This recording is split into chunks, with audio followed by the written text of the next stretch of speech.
Okay hopefully कि आप लोगों को स्क्रीन दिखाई दे रहा होगा और प्रीवियस क्लासेस में हम लोगों ने check point of a cell cycle के बारे में डिस्कस किया था और उसके बारे में देखा था। और आज हम लोग नया टॉपिक पढ़ने वाले हैं। उससे पहले कि मैं थोड़ा ये कैमरा ऑफ कर दूं ताकि नेटवर्क का इशू जो हो रहा है वो ना हो। ओके, सो आज की क्लास में बेसिकली हम लोग पढ़ने वाले हैं सेल बायोलॉजी के one of the most important topic के बारे में, दैट इज़ द अपोप्टोसिस, जिसको कि लिटरली बायोलॉजी की भाषा में प्रोग्राम सेल डेथ के नाम से भी जाना जाता है। ये आप अभी जस्ट इससे पहले कैंसर पढ़ करके आए थे, सेल साइकिल का चेक पॉइंट और रेगुलेशंस पढ़ कर आए हैं, और उसी के कॉन्सिक्वेंसेस में आपको ये भी पढ़ना है, that is the apoptosis. Normally ये एपोप्टोसिस आपके मतलब जितने भी हायर यूकेरियोटिक ऑर्गेनिम्स होते हैं, मतलब एनिमल्स की कैटेगरी में आने वाले, उनमें ये प्रोसेस चलती है। और ये एक ऐसी प्रोसेस होती है जिसमें आपके बॉडी के बहुत सारे मशीनरी क्या होते हैं, इन्वॉल्व होते हैं। ये एक एंजाइम बेस्ड और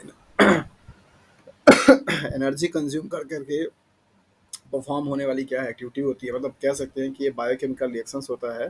और जहाँ पे कि एनर्जी क्या होती है, कंज्यूम होती है, और इस प्रोसेस के थ्रू सेल्स उन सारे सेल्स को क्या करता है, डिग्रेड करता है या उनको किल करता है जिन सेल्स की ज़रूरत अब आपकी बॉडी को नहीं है। प्रोग्राम सेल डेथ इसलिए बोला जाता है क्योंकि ये बहुत ही हाईली ऑर्गेनाइज्ड एक प्रोसेस है, और ये कैरेक्टरिस्टिक्स फीचर्स भी होता है नॉर्मल सेल्स का। अगर किसी सेल्स में अपोप्टोसिस प्रोसेस जो है वो अगर क्या हो जाए, दैट मीन्स चलना बंद हो जाए, या फिर अगर उसकी एब्सेंस देखी जाए, तो उसको आप बता सकते हैं कि वो सेल्स आपका जो है वो नॉर्मल सेल्स नहीं है। तो कह सकते हैं कि एपोप्टोसिस बेसिकली एक ऐसा बायोकेमिकल प्रोसेस है जिस बायोकेमिकल प्रोसेस को होने के लिए आपके सेल्स के जो मॉलिक्यूल्स होते हैं वो क्या होते हैं, इन्वॉल्व होते हैं। और साथ साथ में उनके इन्वॉल्वमेंट के साथ साथ में यहाँ पे एटीपी भी क्या होती है, खर्च होती है। मीन्स एनर्जी यहाँ पे क्या होता है, खर्च होता है। और खर्च करने के बाद तब वो चीज़ को, मीन्स उस सेल्स को क्या किया जाता है, पर्टिकुलरली किल किया जाता है, मीन्स मारा जाता है। तो ये एक ऐसा प्रोसेस है जिस प्रोसेस में बेसिकली उन सेल्स को क्या किया जाता है, हटाया जाता है, मीन्स रिमूव किया जाता है, एलिमिनेट आउट किया जाता है जिन सेल्स की ज़रूरत अब आपके सेल्स को नहीं है, मतलब आपकी बॉडी को नहीं है। सवाल यहाँ पर आता है कि क्या अपोप्टोसिस की प्रोसेस हमेशा चलने वाली प्रोसेस है या किसी पर्टिकुलर फेज में चलने वाली प्रोसेस है, राइट। और क्या अपोप्टोसिस किस तरीके से चलता है, कैसे सेल्स को पता चलता है कि हाँ कौन से सेल्स हमारे लिए अनवांटेड है, मतलब जिनकी ज़रूरत हमको नहीं है। और अगर सेल्स अनवांटेड हैं और अगर उनको मारना ही है तो वो सेल्स की रिक्वायरमेंट ही क्यों है, वो सेल्स आपकी बॉडी में बने ही क्यों हैं, मतलब हमारी बॉडी में अनवांटेड सेल्स क्यों बन रहे हैं, राइट। तो ये बहुत सारे सवाल आपको इस तरीके से पूछे जाते हैं और आपको इनका जवाब देना होता है।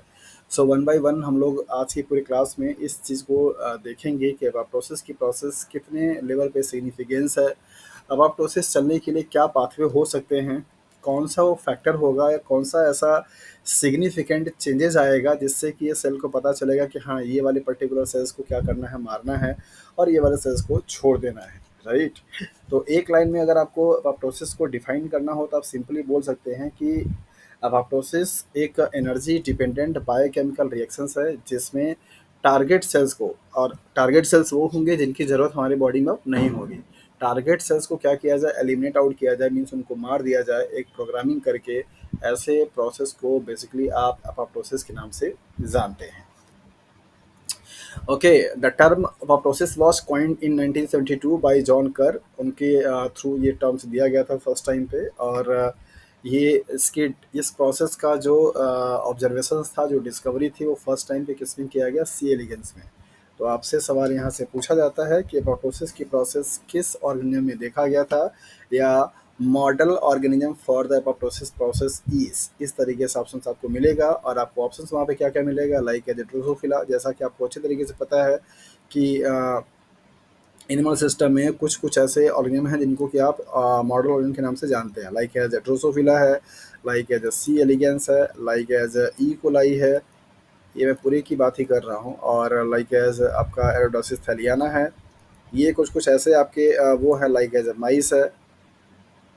ये सारे जो ऑर्गेनिज्म हैं इनको आप मॉडल ऑर्गेनिज्म के नाम से जानते हैं क्योंकि इन पे मैक्सिमम एक्सपेरिमेंट इन्हीं पे परफॉर्म कराया जाता है, या फिर इन्हीं पे परफॉर्म किया जाता है और देखा जाता है कि हम पे क्या इफेक्ट पड़ रहा है। सो उसी तरीके से सी एलिगेंस जो कि एक निमेटोडा है, निमेटोडा का मेंबर होता है। आप क्लासिफिकेशंस पढ़ेंगे एनिमल किंगडम का तो वहाँ पर आपको इनवर्टिब्रेट्स पढ़ने को मिलेगा। और वर्टिब्रेट्स पढ़ने को मिलेगा। तो इन वर्टिब्रेट्स में क्लासिफिकेशन जब आप करते हैं तो वहाँ पर आपको आता है एक क्लास जिसका नाम है निमेटोडा। तो निमेटोडा फैमिली फाइलम का एक मेंबर है सी एलिगेंस, और इस सी एलिगेंस में फर्स्ट टाइम पे एपोप्टोसिस प्रोसेस को क्या किया गया था, स्टडी किया गया था, देखा गया था। किसके द्वारा? दैट इज जॉन कर के द्वारा, जिन्होंने 1972 में इस एपोप्टोसिस का क्या किया, टर्म दिया था। तो दो इन्फॉर्मेशन यहाँ से मिलती है आपको, और ये आपके वन मार्क्स वाले जो क्वेश्चंस होते हैं, लाइक एज आईसीआर के एग्जाम में भी आने की पॉसिबिलिटी बन सकती है, डीबीटी के भी बन सकती है, सीएसआईआर के पार्ट बी में भी आने का बन सकता है, कि एपोप्टोसिस की स्टडी करने के लिए मॉडल ऑर्गेनिज्म कौन था। ड्रोसोफिला, सी एलिगेंस, इस तरीके से आपको दे सकता है। यहाँ पर आपसे क्वेश्चंस दिया जा रहा है कि ड्रोसोफिला के केस में एक जीन है जिसका नाम है CED3 जीन, जो कि बहुत ही important and crucial role play करता है एपोप्टोसिस में। सो CED3 या third gene play a crucial role in the process of apoptosis in C elegans, while in the case of mammals it is known as the caspase. Caspase आपके body में means mammal से पाया जाने वाला एक ऐसा enzyme है जो कि पूरा का पूरा आपका एपोप्टोसिस प्रोसेस में क्या करता है, इन्वॉल्व होता है। कह सकते हैं कि ये कास्पेज आपका एपोप्टोसिस प्रोसेस के लिए की फैक्टर है या की एलिमेंट माना जाता है। यही वो ऐसा मॉलिक्यूल है, एंजाइम है, जो कि पूरे पाथवे में एक्टिव होता है, और एक्टिव होकर के अदर मॉलिक्यूल के साथ में क्या होगा, एसोसिएट होगा, और तब जाकर के फाइनली वहाँ पे प्रोग्राम करके सेल्स को डेथ करने का काम करता है। कास्पेजेस क्या है, कैसे ये काम करता है, क्या इसकी प्रॉपर्टी होती है, we will discuss later on in the next slide. अभी आप ये जान लीजिए कि यहाँ पे दो चीज़ें आपको दी गई, CED थर्ड जीन है जो कि आपका उसमें है, सी एलिगेंस में है, और कास्पेजेस जो कि आपका क्या है, मैमल्स में है। तो इनसे भी आपको पेयर बना करके दिया जाता है करेक्ट और इनकरेक्ट करने के लिए, कि कौन सा पेयर आपका सही या गलत है। तो आप याद रखिएगा, सी एलिगेंस आपका एक निमेटोड है, और इसके लिए जो पाया जाने वाला जीन है वो क्या है, CED थर्ड जीन है। मैमल जैसा कि आप जानते हैं कि वर्टिब्रेटा में आता है, और फाइलम कॉर्डेटा में, और इसके साथ में यहाँ पे कास्पेज एंजाइम है जो कि क्रूशियल रोल प्ले करता है program cell death means apoptosis में। Why do our bodies have unwanted cells, question mark question mark question mark लगा हुआ है कि आपकी बॉडी में अनवांटेड सेल्स क्यों हैं। अगर ये अनवांटेड सेल्स नहीं होती तो फिर आपको एपोप्टोसिस कराने की ज़रूरत नहीं पड़ता। तो अगर हमारी बॉडी में वो सेल्स अनवांटेड हैं तो उनकी ज़रूरत ही क्यों है, राइट। सवाल आपसे दूसरा भी पूछा जा रहा है कि where do you find the cell that become target for the elimination. हम कैसे और कहाँ पता करेंगे कि कौन सा सेल्स इस एपोप्टोसिस प्रोसेस से टारगेट किया जाएगा और उसका एलिमिनेशन किया जाएगा। सो राइट नाउ अगर आप में से कोई भी इस क्वेश्चन का आंसर देना चाहता है कि why do our bodies have unwanted cells, या कैसे हमें पता करेंगे कि हमारी बॉडी में कौन सा सेल्स आपका टारगेट किया जाएगा फॉर द एपोप्टोसिस प्रोसेस के लिए, इफ एनीबडी वांट्स टू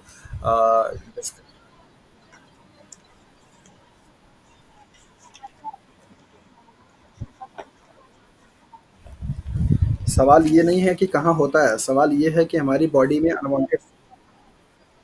नहीं नहीं नहीं नहीं, नहीं नहीं, वो जरूरत नहीं पूछ रहा है। आपने सवाल को समझा नहीं, हमारी बॉडी में अनवांटेड सेल्स क्यों है ये पूछ रहा है। वो ये पूछ ही नहीं रहा कि प्रोसेस की इंपॉर्टेंस क्या है।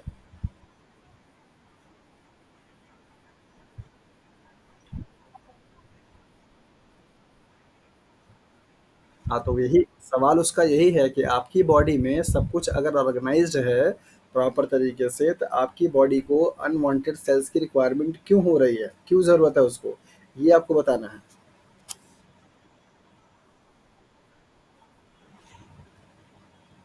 हाँ बताइए। हम्म।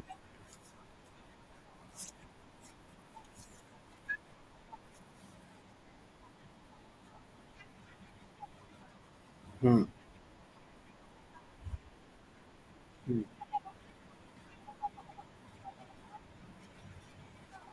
हम्म।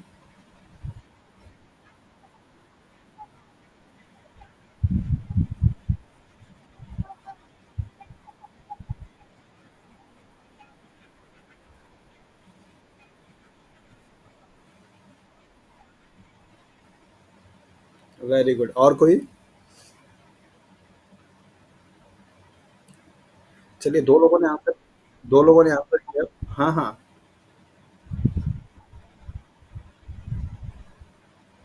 दो लोगों ने आंसर दिया। प्रियंका ने बताया कि शेप देने के लिए, और उस टाइम पे जो भी सेल्स शेप के बाहर होती हैं, जिनका कि कोई काम नहीं होता, वो अनवांटेड हो सकती हैं। तो बनाने के लिए, और इन्होंने भी बताया कि अगर कोई सेल्स अपना वर्क परफॉर्म कर चुकी है और उसको लॉन्ग टाइम तक के लिए उसकी ज़रूरत नहीं है, सो डेफिनेटली वो अनवांटेड हो जाएगी, उसको भी हटाने की ज़रूरत पड़ेगी। Very good. और कोई बताना चाहता है? पूजा, आकांक्षा या फिर अवनीत?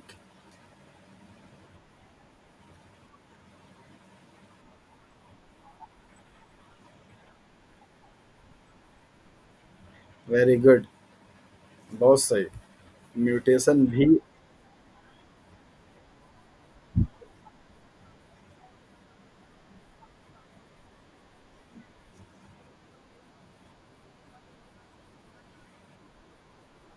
हुँ, वेरी गुड।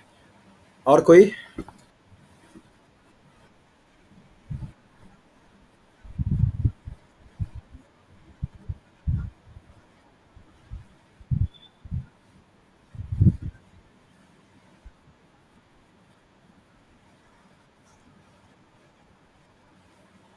हुँ, वेरी गुड। तो बेसिकली इस वाले फर्स्ट क्वेश्चंस के लिए आप लोगों ने, कई सारे लोगों ने आंसर किया, और ऑलमोस्ट सबके आंसर्स एप्रोप्रिएट ही हैं। म्यूटेशन हो सकता है तब भी वो हो जाएगी, अनवांटेड होगी। स्ट्रक्चर्स को शेप देना है, जो बची हुई सेल्स होगी वो भी अनवांटेड सेल्स होगी।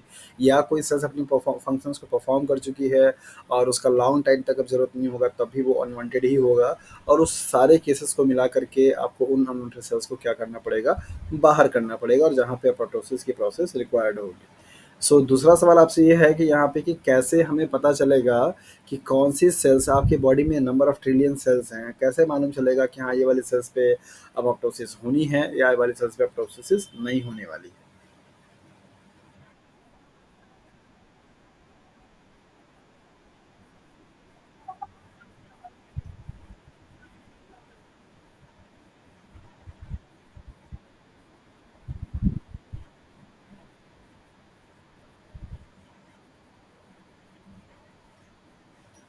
हम्म।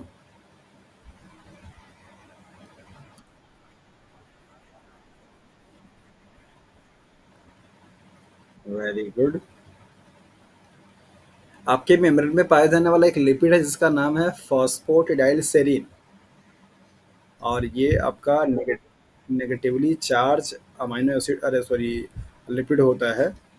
इसकी जो लोकेशन है मेम्ब्रेन में हमेशा क्या होती है, इनर साइड में पाई जाती है। मीन्स जैसे सपोज कीजिए कि आपके पास ये दो लीफलेट्स हैं, like that.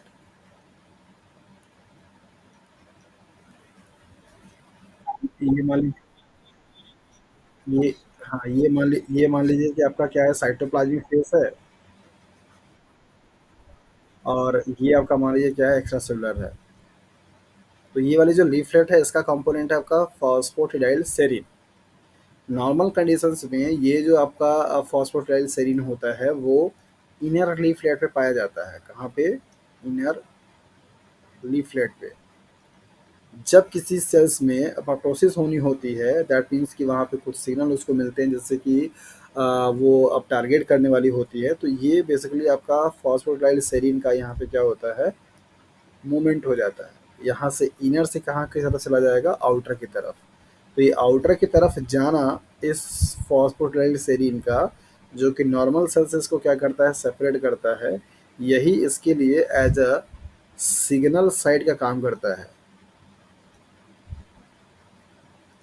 Signal site for apoptosis.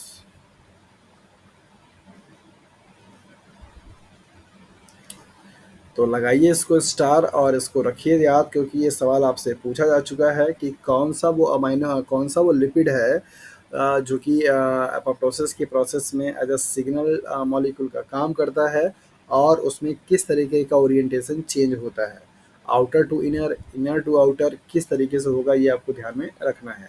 तो यहाँ पे मैंने लिख दिया कि नॉर्मल कंडीशंस में ये आपका जो फॉस्फोग्लाइसरीन होता है, वो इनर लीफलेट पे क्या होता है, पाया जाता है। लेकिन जिस सेल्स में एपोप्टोसिस होनी होती है, इसका ट्रांसलोकेशन होकर के इनर से आउटर की तरफ मूव करता है। ये आउटर के साइड पे मीन्स लीफलेट पे पाया जाना ही इस बात का इंडिकेशन होता है कि ये सेल्स नॉर्मल नहीं होती हैं। और अगर वो नॉर्मल सेल्स नहीं है, तो वहाँ पे एपोप्टोसिस की प्रोसेस क्या होगी, चलेगी, और उस सेल्स को प्रोग्राम करके मारा जाएगा। क्लियर है?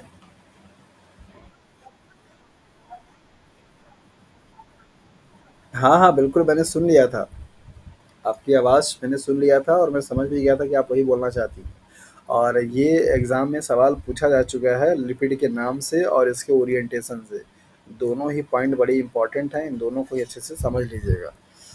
ओके, आगे की तरफ मूव करेंगे हम लोग और यहाँ पे बताया जा रहा है कि it has been estimated that लगभग इतने सेल्स आपकी बॉडी में पर डे क्या हो रहे हैं, मर रहे हैं और या निकाला जा रहा है बाय द अपोप्टोसिस प्रोसेस।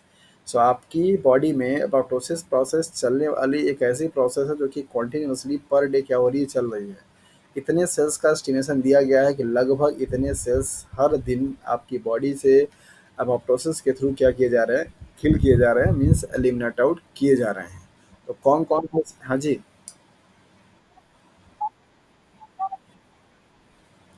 नहीं, इनकी इनकी जो वैल्यू है वो पावर में है, 10 to the power 10 से लेकर 10 to the power 11 cells.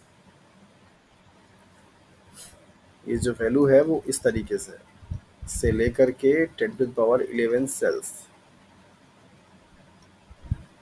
Per day elimination हो रहा है। ओके, तो जो सवाल स्टार्टिंग में आपसे रखा गया था कि क्या अपोप्टोसिस की प्रोसेस एक किसी फेज पे या एक किसी एज पे चलती है, so answer is no. Apoptosis की प्रोसेस आपकी बॉडी में हमेशा चलती है और हमेशा उसकी रिक्वायरमेंट है। नॉर्मली अभी आप मॉलिक्यूलर बायोलॉजी और बायोकेमिस्ट्री पढ़ कर के आए हैं, आपने देखा है कि आपके सेल्स में मॉलिक्यूलर लेवल पे बहुत सारे प्रोसेस चलते रहते हैं, बहुत सारे डैमेज भी होते रहते हैं, बहुत सारी गलतियां भी होती रहती हैं। हालांकि उन गलतियों को रिपेयर करने के लिए आपकी बॉडी में रिपेयर सिस्टम पाए तो जाते हैं, लेकिन कुछ गलतियों का लेवल इतना ज़्यादा होता है कि उस गलती को रिपेयर करने के लिए जो सिस्टम बना हुआ है, वो सिस्टम भी उसे रिपेयर नहीं कर पाता। राइट, तो जिस कंडीशंस में आपकी बॉडी में चलने वाले जो मेटाबॉलिक प्रोसेसेस हैं, उन प्रोसेसेस के थ्रू, जैसे लाइक एज डीएनए रेप्लिकेशन हो गया, ट्रांसक्रिप्शन हो गया, ट्रांसलेशंस हो गया, रिकॉम्बिनेशंस हो गया, क्रॉसिंग ओवर हो गए, ये सारी जो इतनी मशीनरी आपकी बॉडी में चल रही होती है, इनमें मिस्टेक्स होते हैं। और इन्हीं मिस्टेक्स को रिपेयर करने के लिए और हटाने के लिए आपकी बॉडी में रिपेयर सिस्टम पाए जाते हैं। लेकिन क्या ये संभव है कि सारे के सारे डैमेज, सारे के सारे मिस फोल्डिंग या मिस पेयरिंग आपका रिपेयर सिस्टम के थ्रू रिपेयर किया जा सके? पॉसिबल नहीं है। कुछ न कुछ चीज़ें रह जाती हैं, कुछ न कुछ चीज़ें ऐसी होती हैं जो कि नॉन रिपेयरेबल होती हैं, मतलब उनको रिपेयर करना पॉसिबल नहीं होता है। तो उन सेल्स को मार देना ही सेल्स के लिए, मतलब बॉडी के लिए ज़्यादा अच्छा होता है, बजाय कि वो सेल्स से फिर कोई नई प्रोजेनी बने और नया जनरेशन्स बने, नया सेल्स बने और उस सेल्स में भी क्या हो, खराबी हो। तो डेली बेसिस पे कंटिन्यूअसली चलने वाली आपकी बॉडी में जो मेटाबॉलिक प्रोसेस होते हैं, उन प्रोसेसेस के थ्रू बहुत सारी गलतियां होती हैं और उन गलतियों के थ्रू गलत टाइप का सेल्स या गलत टाइप के मॉलिक्यूल्स बन जाते हैं, जिनको कि रिपेयर करना पॉसिबल नहीं होता।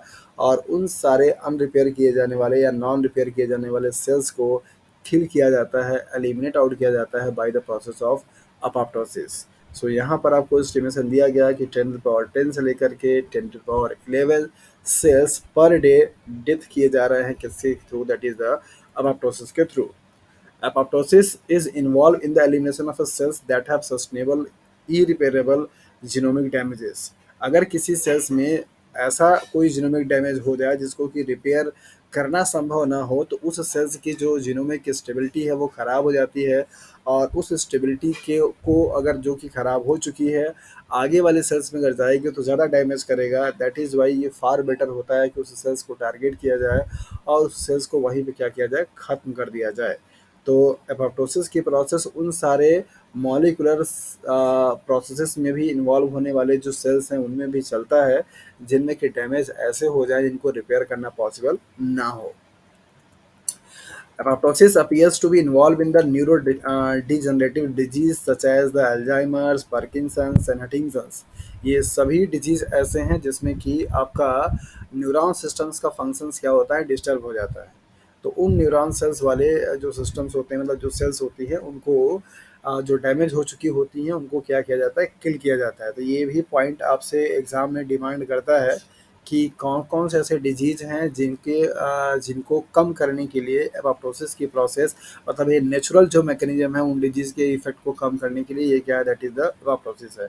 एपोप्टोसिस की प्रोसेस यहाँ पे भी इन्वॉल्व होती है, जहाँ पे जो न्यूरॉन सेल्स मतलब नर्वस सिस्टम से डीजनरेट होने वाले, जिसमें कि न्यूरॉन सेल्स आपके डीजनरेट हो जाते हैं, उन डिजीज़ में भी आपका इनको क्या करता है, काम आता है सेल्स को ख़त्म करने के, ताकि उनका इफ़ेक्ट और मिनिमम से मिनिमम बना रहे। ये जितने भी डिजीज़ आप यहाँ पे देख रहे हैं, चाहे वो अल्जाइमर हो, चाहे वो पार्किंसंस हो, चाहे वो हंटिंगटन्स हो, इन सब में न्यूरॉन सिस्टम का जो नर्वस सिस्टम का जो न्यूरॉन सेल्स होता है वो मतलब प्रॉब्लमेटिक हो जाता है, नॉर्मल नहीं रह पाता, जिससे कि मेमोरी पावर या एनालिटिकल पावर या फिर आपकी चीज़ों को डिसाइड करने की पावर या हाँ बॉडी को मेंटेन करने की पावर, ये सब क्या होती हैं, डिस्टर्ब हो जाती है।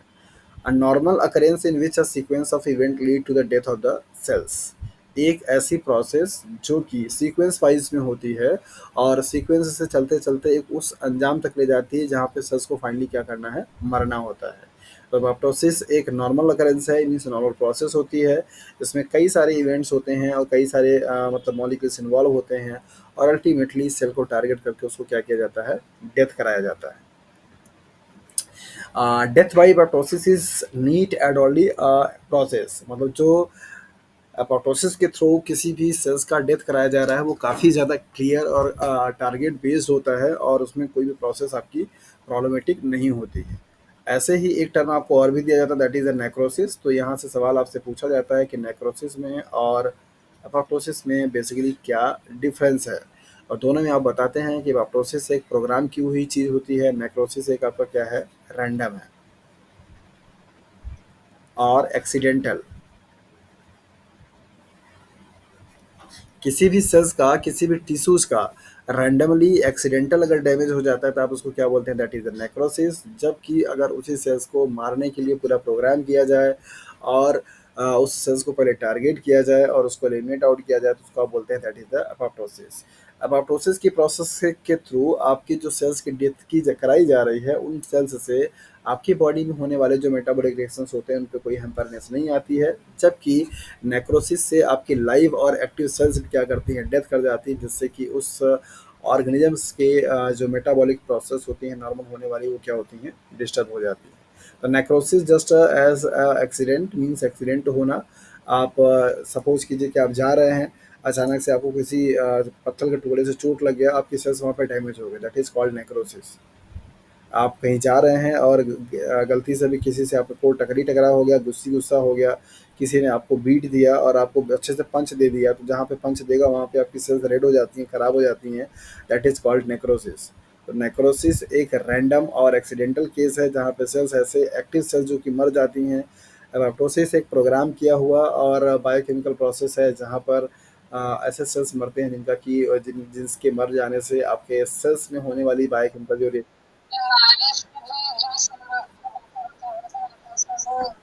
बीमारी से मतलब जैसे।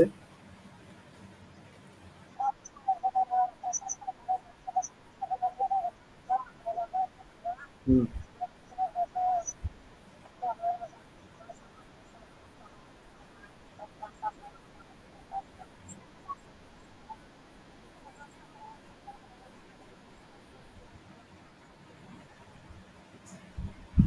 सेल का स्वेलिंग हो जाना और इसके बाद डेथ हो जाना। ज हाँ, हाँ, मैं समझ गया। सम हाँ, हाँ। बिल्कुल, बिल्कुल, बिल्कुल। मतलब कि देखिए वो, हाँ, वो एक्टिविटी क्या हो गई, अब नॉर्मल हो गई। मतलब ऐसी कोई भी चीज़ जो कि आपके नॉर्मल बॉडी में नहीं चल रही होती है, अगर उस वजह से आपके शरीर में कोई लॉस हो रहा है, तो दैट इज़ मतलब अगर डेथ हो रही है तो वो नेक्रोसिस कहलाएगा। अब वो जो चीज़ जैसे आपने डिजीज़ के बारे में बताया, तो डिजीज़ नॉर्मल प्रॉपर्टी नहीं है ना, वो अफेक्टेड पर्सन की प्रॉपर्टी है। तो वहाँ पे जो सेल्स अचानक से स्वेल कर रही हैं, अब्रप्ट हो रही हैं, वो आपका नेक्रोसिस होगा। तो नेक्रोसिस और एपोप्टोसिस में डिफरेंस पूछे जाते हैं, और इनमें आपको ध्यान रखना होगा कि एपोप्टोसिस एक बायोकेमिकल रिएक्शंस होता है, जबकि नेक्रोसिस कोई बायोकेमिकल रिएक्शंस नहीं है, ये रैंडम एक्सीडेंटल एक रिएक्शंस होता है, जहाँ पे उन सेल्स को भी मतलब वही सेल्स, वो सेल्स भी मर जाती हैं जो सेल्स अभी एकदम एक्टिव थी और प्रॉपर तरीके से हेल्दी थी और उनको काम करना था। माइटोसिस में उन सेल्स को मारा जाता है जिनका कि सेल्स में बॉडी में कोई रिक्वायरमेंट नहीं होती है। तो इस तरीके से कुछ मेजर डिफरेंसेस है जिनको कि आप समझ सकते हैं, और उनको समझ करके अपने एग्जाम्स में जब प्रॉब्लम आपको पूछा जाएगा तब उसको सॉल्व कर पाएंगे।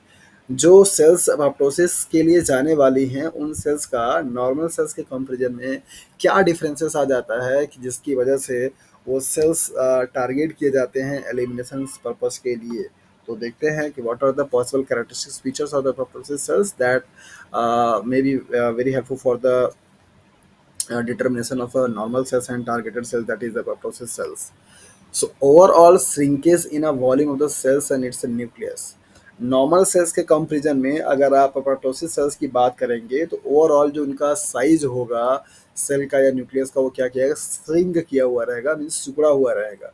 जबकि नॉर्मल सेल्स में क्या रहेगा, पूरा प्रॉपर तरीके से एकदम अच्छे से वॉल्यूम मेंटेन किया हुआ रहेगा।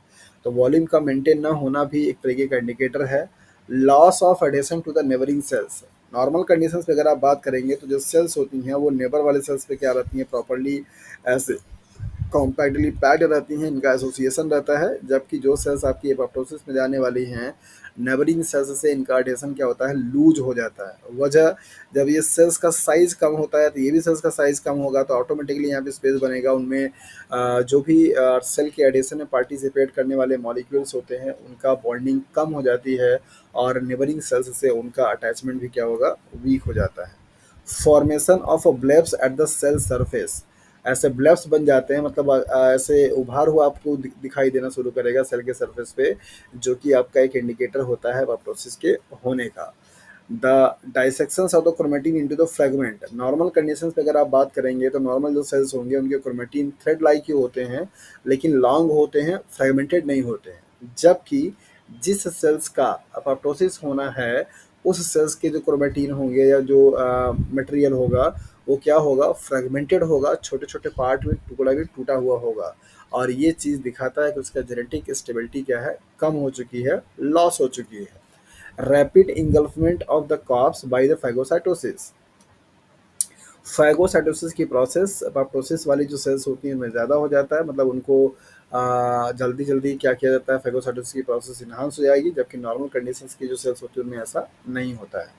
तो ये कुछ प्रॉपर्टीज़ थे जिन प्रॉपर्टीज़ के बेसिस पे आप नॉर्मल सेल्स को अपोप्टोसिस वाली जो सेल्स होती हैं उनको क्या कर सकते हैं, डिस्टिंग्विश कर सकते हैं। नाउ हम लोग मूव करेंगे कास्पेज को लेकर के कि किस तरीके का कास्पेज है जो कि यहाँ पे रोल प्ले करता है, क्या इसकी प्रॉपर्टी होती है। कास्पेज बेसिकली एक एंजाइम है जो कि cysteine dependent aspartic acid specific क्या होता है, प्रोटीएज की क्लास में आता है। तो यहाँ से सवाल आपका बनता है, यहाँ पे आप देखिए एक सिस्टीन प्रोटीएज है, सिस्टीन बेस्ड और एस्पार्टेट प्रोटीएज है। सिस्टीन बेस का मतलब ये हुआ कि मान लीजिए कि अगर आपका ये कास्पेज है और ये इसका एक्टिव साइट है, तो एक्टिव साइट्स पे क्या पाया जाएगा, आपका सिस्टीन पाया जाता है। और मान लीजिए ये आपका क्या है, पेप्टाइड है, प्रोटीन है। तो इस प्रोटीन में जहाँ कहीं पे भी सी टर्नल पे अस्पार्टेट आपको दिखाई देगा, ये वाला सिस्टीन आकर क्या करेगा, इसको क्लीव करने का काम करता है। दैट इज वाई इसको आप बोलते हैं cysteine dependent aspartate specific protease. तो ये एक एंजाइम है प्रोटीएज का क्लास का, मतलब पेप्टाइड को ब्रेक करने का क्या करता है, काम करता है। जहाँ कहीं पे ब्रेक करेगा वहाँ पे क्या होना चाहिए, स्पार्टेट होना चाहिए। और स्पार्टेट के सी टर्मिनल पे हमेशा क्या करेगा, काम करेगा। इसके खुद के एक्टिव साइट्स में सिस्टीन रेसिड्यूज क्या होते हैं, पाए जाते हैं। तो ये इनका बहुत ही यूनिक फीचर है। आपसे सवाल कई बार एग्जाम में पूछा जा चुका है कि कास्पेजेस जो होते हैं उनका एक्टिव साइट्स क्या होता है और वो किस वाले अमीनो एसिड को टारगेट करते हैं। तो ध्यान रखिएगा, कास्पेज और सिस्टीन दोनों सी से स्टार्ट होते हैं। तो कास्पेज के एक्टिव साइट्स पे पाया जाने वाला जो अमीनो एसिड्स है वो क्या है, सिस्टीन है। और जिस अमीनो एसिड को ये ब्रेक करेगा, बॉन्ड ब्रेक करेगा, वो अमीनो एसिड क्या है आपका, दैट इज एस्पार्टेट है।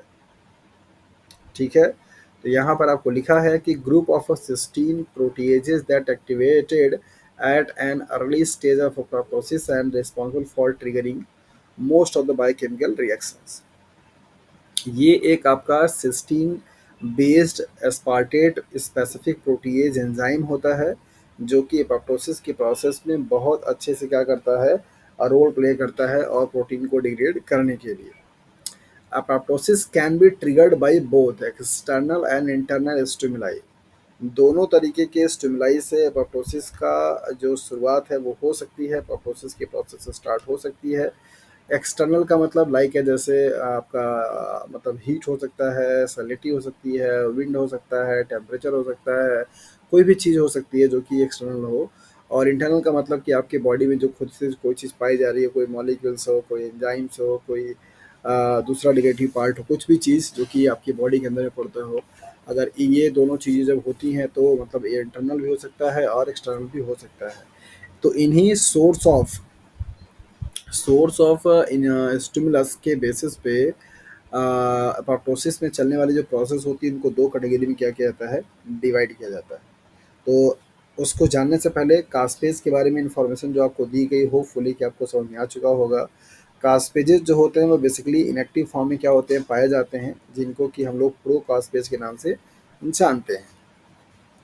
प्रो कास्पेज, ये प्रो कास्पेज आपका क्या है, इनएक्टिव फॉर्म होता है, जो कि नॉर्मल सेल्स में क्या होते हैं, पाए जाते हैं, नॉर्मल सेल्स में पाए जाते हैं। जब कभी भी कोई सिग्नल मिलता है तब जाकर के इनका क्या होता है, एक्टिवेशन होता है, मीन्स ब्रेकडाउन होता है।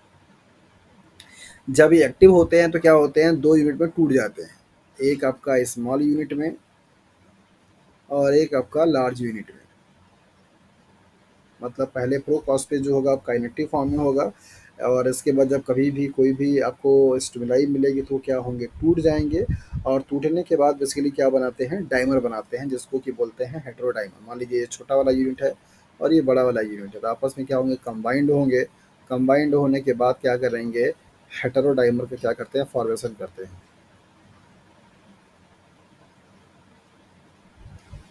राइट। तो दो ऐसे ही, मतलब एक ये टाइमर और एक और भी टाइमर, मैं यहाँ पे पेन का चेंज कलर कर देता हूँ। ये मान लीजिए आपका स्मॉल सब यूनिट है और ये आपका लार्ज सब यूनिट। ऐसे ही एक यूनिट आपका और भी रहेगा, एक स्मॉल और दूसरा आपका क्या हो जाएगा, लार्ज।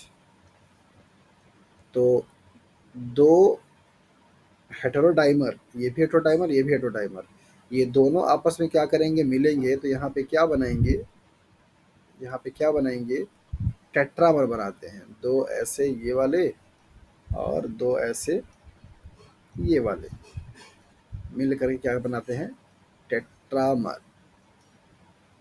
अब आपका ये जो टेट्रामर बनेगा वो क्या करेगा, अच्छे से काम करेगा। जब ये एक्टिवेट हो जाएंगे तब मतलब ये आपका पहले नॉर्मल कंडीशन में क्या है, प्रो कॉस्पेज इस तरीके से पाया जाता है। प्रो कॉस्पेज आपका क्या होगा, स्प्लिट आउट होगा, दो यूनिट में आपका एक लार्ज बनाएगा, एक स्मॉल यूनिट बनाएगा।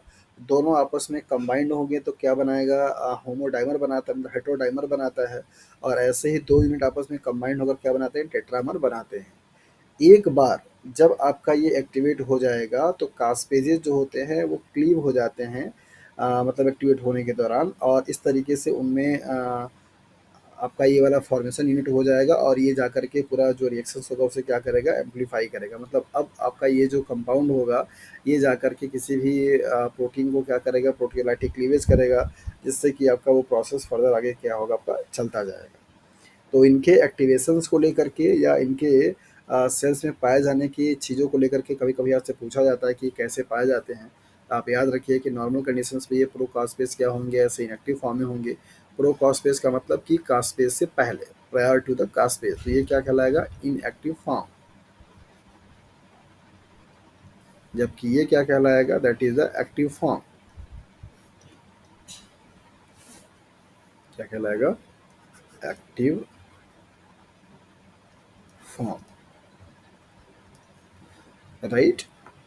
नॉर्मली अगर देखा जाए तो आज के डेट में लगभग मोर देन 12 कास्ट पेजेस के बारे में क्या किया जा चुका है, स्टडी किया जा चुका है और एनालिसिस इनके बारे में की जा चुकी है। सारे जो कास्ट पेजेस होंगे वो आपके डायरेक्टली अपोप्टोसिस प्रोसेस में इन्वॉल्व नहीं होते हैं, कुछ कुछ आपके उसमें इन्वॉल्व होते हैं। और जो इन्वॉल्व होते हैं उनका फंक्शंस क्या होता है, अलग अलग होता है। कुछ कास्ट पेजेस ऐसे होते हैं जो कि प्रोसेस को इनिशिएट कराते हैं, तो उनको हम इनिशिएटर कास्ट पेज के नाम से जानते हैं। तो ये बड़ा ही इम्पोर्टेंट पॉइंट है कि कौन सा आपका कास्ट पेज जो होगा जो कि इनिशिएटर का काम करेगा। तो इनिशिएटर कास्ट पेज का एग्जांपल्स हो जाता है कास्ट पेज 2, 8, 9, 10। ये आपके इनिशिएटर कास्ट पेज होते हैं, प्रोसेस को इनिशिएट कराएंगे। दूसरा जो कास्ट पेज का कैटेगरी आता है वो आता है इफेक्टर कास्ट पेज।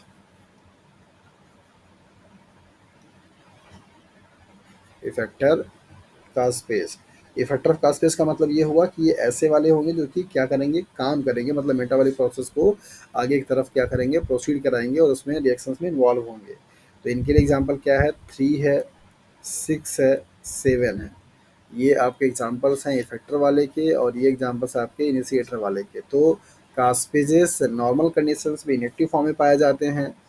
इनके एक्टिव साइट्स पे क्या होगा, सिस्टीन रेसिड्यूज होता है। जहाँ कहीं पे भी प्रोटीन को ये क्लीव करेंगे, मतलब प्रोटीएज जहाँ प्रोटीन को क्लीव करेंगे, वहाँ पे सी टर्नल पे एस्पार्टेड अमाइनो एसिड होना चाहिए। ये अमाइनो एसिड जहाँ कहीं पे भी होगा वहीं पे क्या करेंगे, क्लीव करते हैं। नॉर्मल बॉडी में आज के डेट में लगभग 10 से 12, मतलब 12 से ज़्यादा ही कास्ट पेजेस को डिस्कवरी की जा चुकी है। सारे आपके कास्ट पेजेस जो होंगे वो आपके एपोप्टोसिस में इन्वॉल्व नहीं होते हैं या नहीं पार्टिसिपेट करते हैं।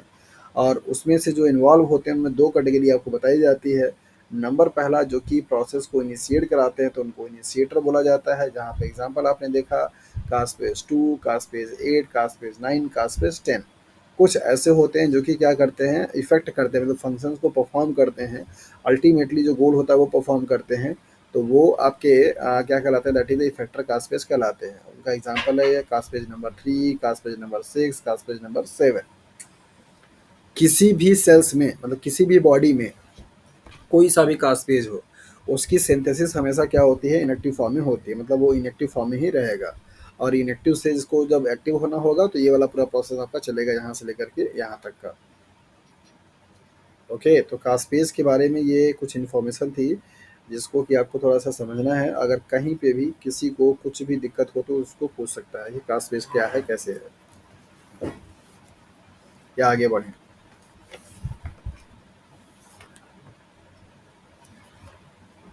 हाँ जी। अरे सब लोग चले। हाँ, अच्छा आगे बढ़ें। ओके।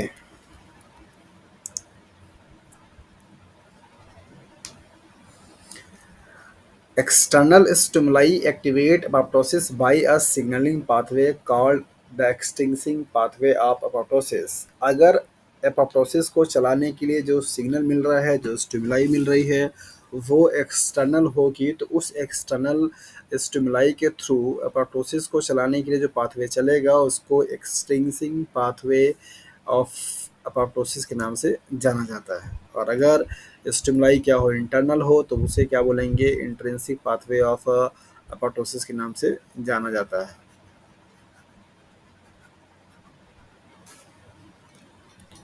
तो सिंपल सा रीजन है यहाँ पे, अगर इंटेंसिक होगा मतलब इंटरनल होगा तो इंटेंसिक, और अगर एक्सटर्नल होगा तो उसे एक्सट्रिंसिक नाम से जाना जाता है। तो देखते हैं एक्सट्रिंसिक पाथवे और इंट्रिंसिक पाथवे क्या है और किस तरीके से ये डिफर होता है।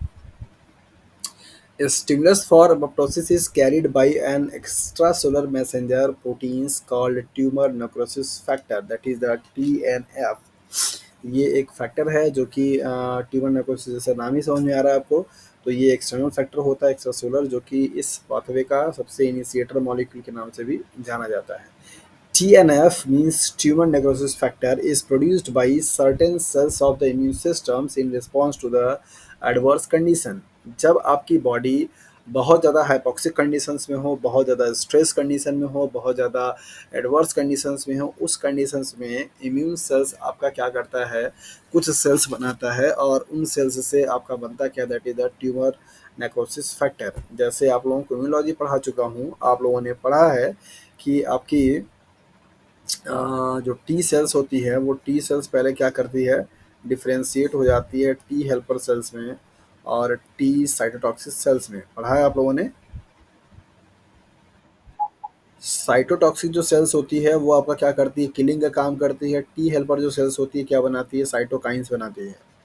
और साइटोकाइंस जो होते हैं वो एक तरीके से सिग्नल मॉलिक्यूल का काम करते हैं। ये जा करके क्या करेंगे, बी सेल्स के सरफेस पे एक्टिवेट मतलब बाइंड करते हैं और इनको एक्टिवेट करने का काम करते हैं। जब ये एक्टिवेट होते हैं तो ये क्या बनाते हैं, that is the plasma cells. और आपका क्या बनाते हैं, मेमोरी सेल्स। और प्लाज्मा सेल्स क्या होती है, एक्टिवेट होकर क्या बनाती है, दैट इज़ द एंटीबॉडी बनाने का काम करती है। तो ये जो साइटोकाइंस आप देख रहे हैं, इसी साइटोकाइंस का ही एग्जाम्पल है आपका ट्यूमर नेक्रोसिस फैक्टर। ये आपका एक साइटोकाइंस की कैटेगरी में आता है और जो कि टी हेल्पर सेल्स बनाती है। टी हेल्पर सेल्स आपकी क्या है, एक इम्यून सेल्स होती है जो कि टी सेल से मिलकर के बना है। आपने पढ़ा है कि लिम्फोसाइट्स जो सेल्स होते हैं वो आपके इम्यून सिस्टम के सबसे मेन सेल्स माने जाते हैं और इनका डिवीजन दो तरीके से किया जाता है, बी सेल्स को लेकर के और टी सेल्स को लेकर के, है ना। तो टी सेल्स के थ्रू बनने वाला आपका टी हेल्पर सेल्स, उससे बनने वाला साइटोकाइन। साइटोकाइंस का एग्जांपल क्या है, ट्यूमर नेक्रोसिस फैक्टर। तो यहाँ पर आपको दिया गया कि T N F is produced by certain cells of the immune systems in response to the adverse conditions. कौन कौन से कंडीशंस होंगे, such as exposure to ionising radiation, elevated temperature means high temperature, viral infections, or toxic chemical agents such as those used in the cancer therapy। ये सभी जो factors आपको यहाँ पे लिखे गए हैं, ये सारे फैक्टर्स आपके एक्सटर्नल स्टिमुलाई का काम कर सकते हैं, एक्सटर्नल स्टिमुलाई के तरीके से बिहेव करते हैं। चाहे वो आयनाइजिंग रेडिएशंस हो, चाहे वो हाई टेम्परेचर हो, चाहे वो आपका वायरल इन्फेक्शन हो, या तो फिर कोई केमिकल हो, या ड्रग मॉलिक्यूल हो, या दवाई हो जो कि किसी न किसी ट्रीटमेंट पे यूज़ किया जा रहा है, लाइक कैंसर थेरेपी में यूज किया जा रहा है। ये सब मॉलिक्यूल्स आपको टी एन एफ फैक्टर को प्रोड्यूस कराने के लिए क्या होते हैं, रिस्पॉन्सिबल होते हैं बाई द इम्यून सेल्स से। TNF means tumor necrosis factor evoke its responses by binding to a transmembrane receptor known as TNFR1। R means receptor, 1 means class। तो बेसिकली TNF आपका क्या करेगा, बाइंड किससे करेगा, एक रिसेप्टर से जो कि ट्रांसमेम्ब्रेन रिसेप्टर्स होता है, पाया जाता है, जिसका नाम है TNFR। TNFR1 is a member of a family of related death receptors that turn on the apoptosis process।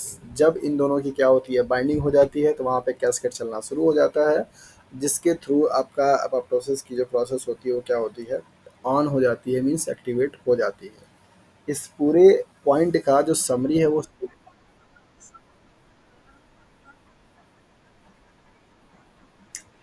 T cells, B sales तो एक्टिवेट होती है, वो प्लाज्मा सेल्स और मेमोरी सेल्स बनाती है। बी सेल्स का काम नहीं है, टी सेल्स का काम है। टी सेल्स बनाती है साइटोकाइन सेल्स, और साइटोकाइन सेल्स साइटोकाइंस केमिकल ही बेसिकली आपका टी एन एफ है, मीन्स ट्यूमर नेक्रोसिस फैक्टर है। हाँ,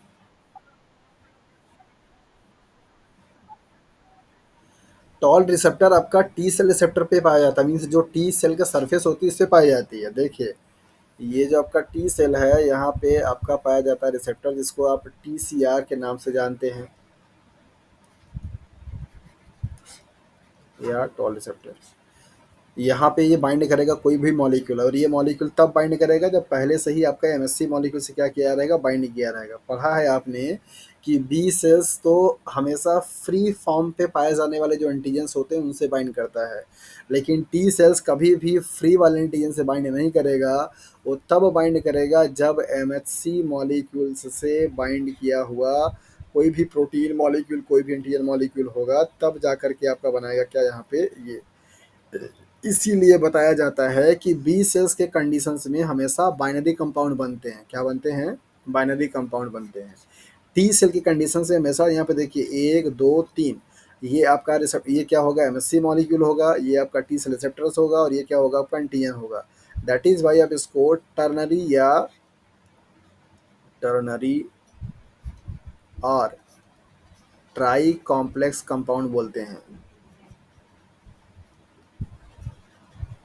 कभी कभी आपसे पूछा जाता है कि बी सेल्स और टी सेल के एंटीजन से बाइंडिंग पैटर्न में क्या डिफरेंसेस है, तो आप बताते हैं कि बी सेल्स हमेशा फ्री फॉर्म वाले एंटीजन से इंटरेक्ट करता है, बाइनरी कॉम्प्लेक्स का फॉर्मेशन होता है जबकि T cells always bound kind के एंटीजन से बाइंड करेगा और बाउंडिंग किससे होनी चाहिए, एमएचसी मॉलिक्यूल्स से।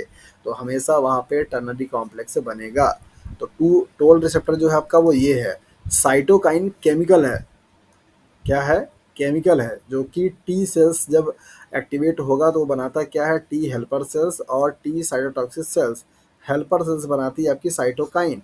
यही साइटोकाइंस का एग्जांपल है टीएनएफ।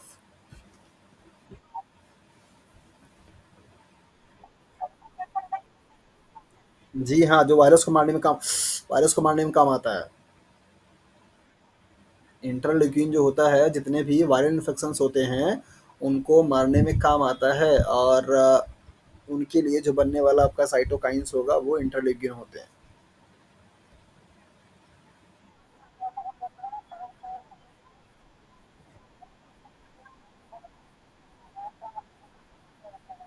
हाँ, बी सेल बाइनरी और टी सेल टर्नरी, है ना। चलिए, अच्छा किया आपने वहाँ से रिलेट कर लिया, आपको याद रहेगा। वैसे भी इम्यूनोलॉजी में जब पढ़ाया था तो बहुत अच्छे तरीके से पढ़ा दिया था केवीएस वाले बैच में। तो फिर से जब पढ़ाना होगा तो फिर आप लोगों को समझ। इम्यूनोलॉजी लेकिन पढ़ने बड़ा मज़ा आता है, बड़ा मज़ेदार चीज़ है इम्यूनोलॉजी। हुँ, तो उसमें ना बड़ी अच्छी-सी चीज़ें जानने को मिलती हैं, और ऐसा लगता है कि अच्छा ऐसा करेंगे तो हमारी बॉडी ज़्यादा सुरक्षित रहेगी, तो अपनी बॉडी का बड़ा चिंता रहता है। तो देखते हैं यहाँ पर आपको बताया जा रहा है कि ये आपका आउटसाइड से, मतलब कि बाहर से जो भी सेल्स आपका बनाया है, दैट इज़ द मतलब कि इम्यून सेल्स, वो आपका टीमर नेक्रोसिस फैक्टर है, टीएनएफ है। और इससे बाइंड करने वाला ये रिसेप्टर है जो कि मेम्ब्रेन पे पाया जाता है। तो टीएनएफ और टीएनएफआर का यहाँ पे क्या हो रही है, बाइंडिंग हो रही है। इनके बाइंडिंग हो जाने की वजह से इस टीएनएफआर का जो साइटोसॉलिक साइटोप्लाज्मिक जो डोमेन होता है, उस डोमेन में क्या होता है, कन्फर्मेशन चेंजेस आते हैं, जिसको कि डेथ डोमेन के नाम से जाना जाता है। या डेथ डोमेन कौन है, जो कि आपका टी एन एफ आर के साइटोसॉलिक मीन्स साइटोप्लाज्म की तरफ पाए जाने वाले आपके पार्ट हैं, डोमेन्स हैं, जिनको कि हम लोग इस नाम से जानते हैं। और जब ये आपका कन्फर्मेशन चेंजेस होता है तो वहाँ पर आपके दो प्रोटीन्स हैं जो कि क्या होते हैं, एक्टिवेट हो जाते हैं। पहला है आपका एफ ए डी डी, जिसका फुल फॉर्म होता है, जैसे ये जो लाइगेंड होता है ना, उसको फास्ट रिसेप्टर्स के नाम से जाना जाता है। जैसे ये मान लीजिए सपोज कि अभी यहाँ पे ये दिया गया है, ऐसे यहाँ पे एक एफ ए एस के नाम से भी आता है फास, और इसके लिए जो दिया जाता है फास एल, लाइगेंड। तो इसी से ही ये दिया गया है, उसी का नाम लेकर के, कि बेसिकली जो एफ डी डी का जो नाम दिया जाता है वो फास एसोसिएटेड डेथ डोमेन के नाम से माना जाता है। उसका फुल फॉर्म जो है वो यही दिया जाता है कि फास एसोसिएटेड है और डेथ डोमेन। तो ये जो एफ डी डी का फुल फॉर्म है वो क्या है, F is stand for the फास, और ए स्टैंड फॉर द एसोसिएटेड, और डी, डी फॉर क्या है, डेथ, और इसके बाद क्या है, death domain, right.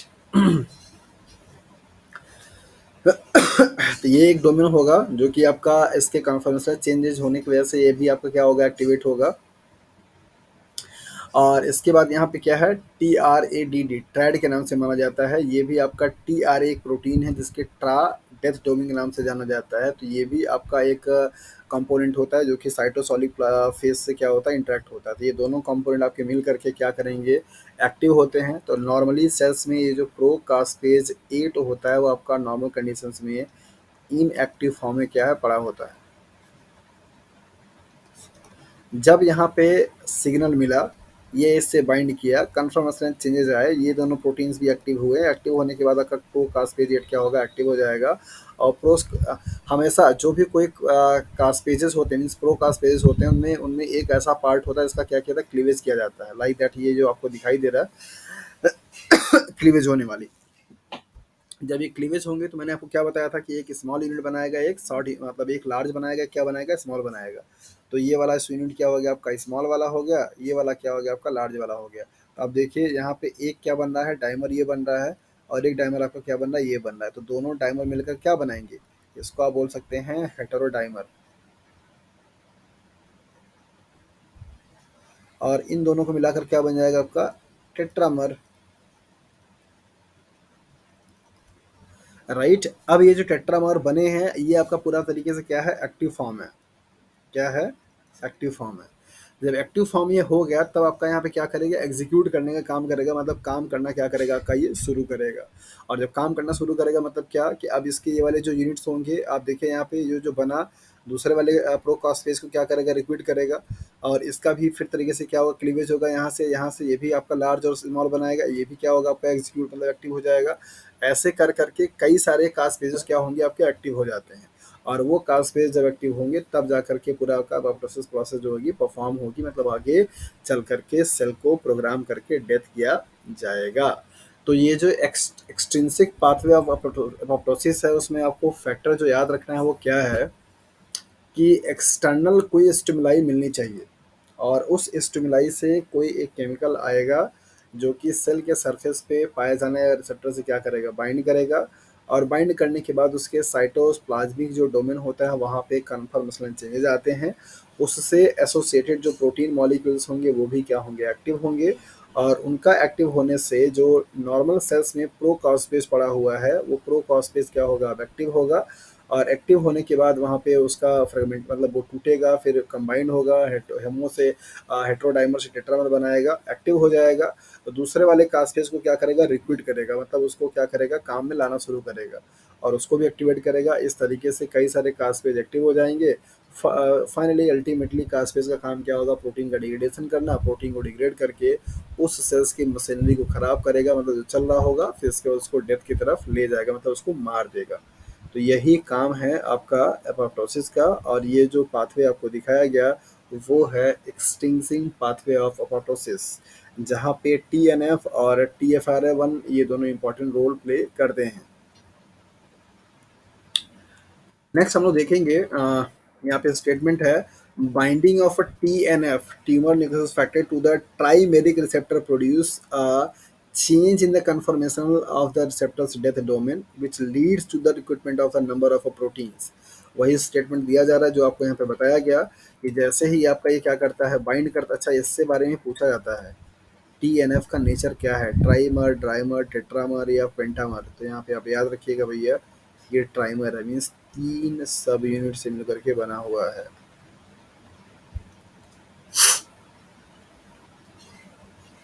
Okay. When TNF bind to the tumor necrosis factor receptor, the activated receptor bind to the two different cytoplasmic receptor proteins, TRAD and FADD, and procaspase 8 to the form a multi-protein complex at the inner surface of the plasma membrane। जब आपका TNF are से क्या करेगा, bind करेगा, तो conformation changes होंगे। और वो चेंजेस करने के बाद वो एक्टिवेट करेगा दो डिफरेंट साइटोप्लाज्मिक प्रोटीन्स को, इसका नाम है टीआरएडीडी, एफएडीडी। और इसके साथ साथ में प्रोकास्पेज 8 को क्या करेगा, एक्टिव करेगा, और वहाँ पे मल्टी प्रोटीन कॉम्प्लेक्स का फॉर्मेशन होगा inner side of a plasma membrane के।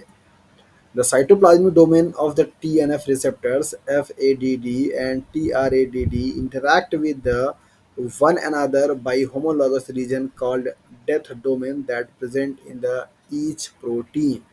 डेथ डोमेन से क्या होंगे, ये इंटरैक्ट होंगे होमोलॉगस रीजन से, जहाँ पे सिमिलरिटी दिखाई जाएगी। और ये जो डेथ रीजन होगा वो डोमेन होगा वो सभी में क्या होगा, पाया जाएगा। तो टी एन एफ हो, एफ डी डी हो, ट्रेड हो, ये सब के सब आपस में एक दूसरे से क्या करते हैं, होमोलॉगस रीजन से कंबाइन होते हैं। और जिस रीजन से कंबाइन होंगे उसका नाम है death domain. Procaspase 8 and FADD interact by means of homologous regions called death effector domain। Procaspase 8 और FADD जहाँ कहीं से भी आपस में इंटरेक्ट होंगे उसको हम इफेक्टर डोमेन के नाम से, डेथ इफेक्टर के नाम से जाना जाता है। The two procaspases molecules cleave one another to generate an active caspase 8 molecules containing 4 polypeptide segment। दो कास्पेस जो कि प्रो कास्पेस होंगे मीन्स इनएक्टिव फॉर्म में होंगे, आपस में उसको क्या करेंगे, क्लीव करते हैं। और इसके बाद आपका एक एक्टिव कास्पेस 8 मॉलिक्यूल्स का क्या करेंगे, सिंथेसिस करेंगे, और जो कि फाइनली 4 पेगमेंट से मिलकर के बना हुआ होगा। Caspase 8 is an initiator complex that activate downstream means executioner caspase that carry out the death sentences।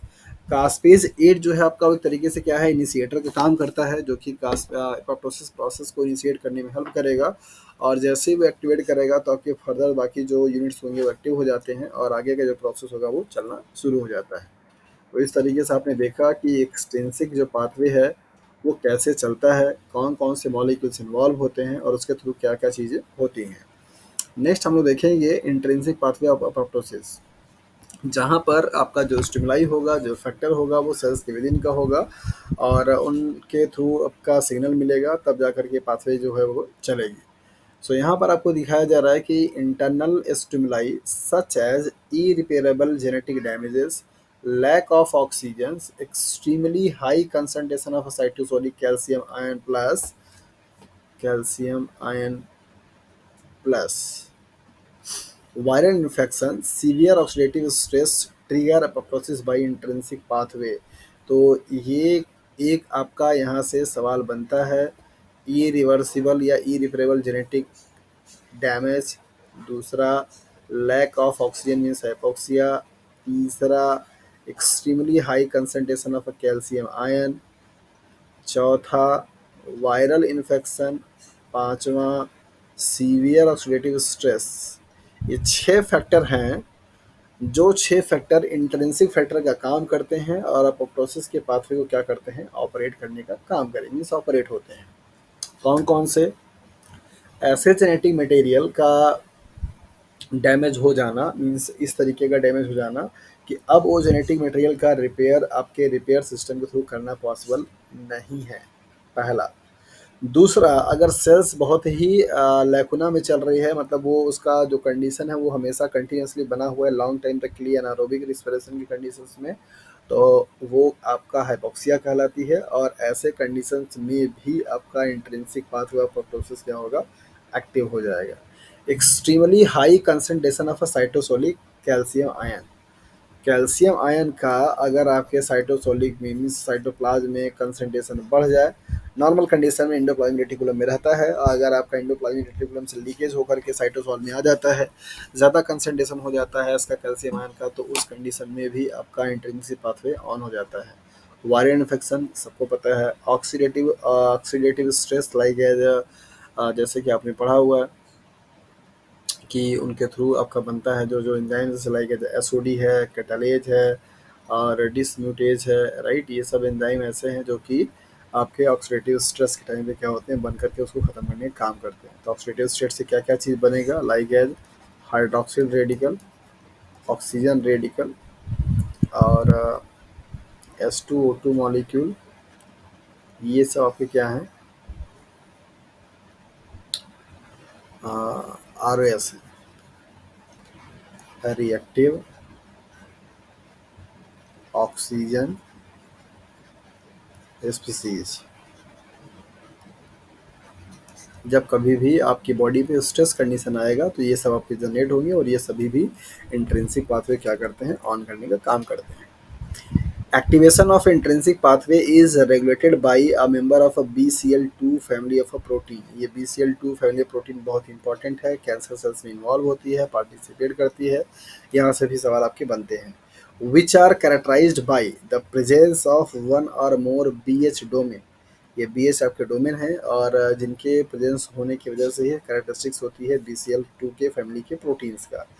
BCL2 family members can be subdivided into the three groups. BCL2 जो फैमिली है proteins का, उनको divide किया जा सकता है तीन सब ग्रुप में उनके काम के बेसिस पे। नंबर पहला, pro apoptotic member that promote apoptosis, जैसे लाइक है जब बैक्स है, बैक है, ये दो आपके प्रोटीन हैं जिनका जिनका जो कि बिलोंग करते हैं प्रो अपोप्टोटिक से, राइट। और ये क्या करते हैं, प्रमोट करते हैं अपोप्टोसिस प्रोसेस को, मतलब अपोप्टोसिस प्रोसेस को इन्हांस करने का काम करेंगे। कौन कौन भैया, that is the Bax gene and Bak gene, ये दोनों ही क्या करेंगे, प्रमोशन का काम करते हैं। पहला क्लास हो गया। दूसरा, anti apoptotic member that protect cells from apoptosis like as BCL XL, BCLW, BCL2। ये सारे के सारे एग्जांपल्स कैसे हैं, दैट इज द डाउन करने का काम करेंगे। तो BCL XL, BCLW and BCL2, ये सब एग्जांपल कैसे हैं, that is the anti apoptotic member के। तो यहाँ पर आपको फिगर दिखाया जा रहा है, internal cellular damage, activation of pro apoptotic BCL two family members like the Bad और बैक्स। तो जब ये बैड और बैक्स प्रोटीन आकर के माइटोकॉन्ड्रिया के आउटर सरफेस के अंदर में क्या करता है, बाइंड करता है। बाइंड करने के बाद यहाँ पे डी ग्रेनुलेशन होने लगता है किसका, साइटोक्रोम सी का। तो साइटोक्रोम सी जो कि माइटोकॉन्ड्रिया के पूरा का पूरा सेकेंड जो मेंबर है उसके जितने भी स्पेस होते हैं वहाँ पे सब पाए जाते हैं। वहाँ से धीरे धीरे धीरे धीरे क्या करते हैं, मूव करना शुरू कर देते हैं। इसको क्या आप डी ग्रेनुलेशन के नाम से जाना जाता है।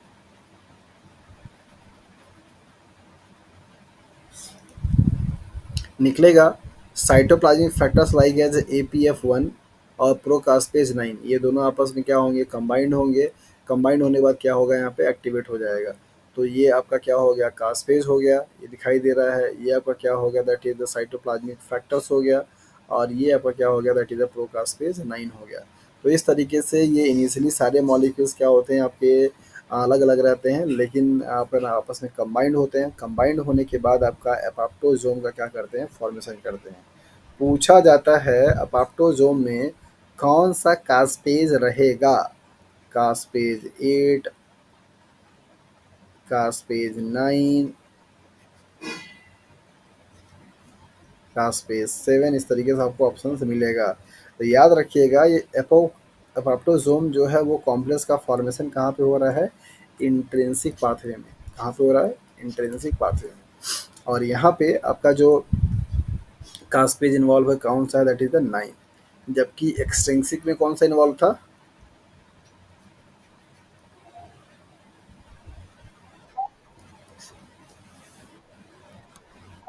हाँ हाँ सुन लिया सुन लिया।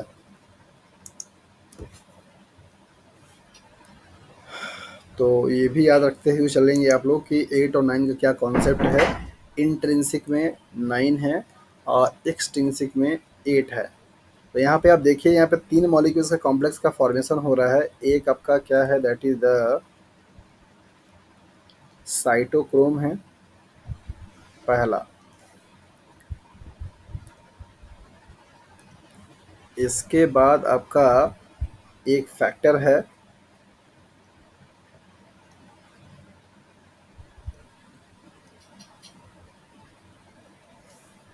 और इसके बाद तीसरा कंपोनेंट क्या है, दैट इज द प्रोकास्पेज 9 है।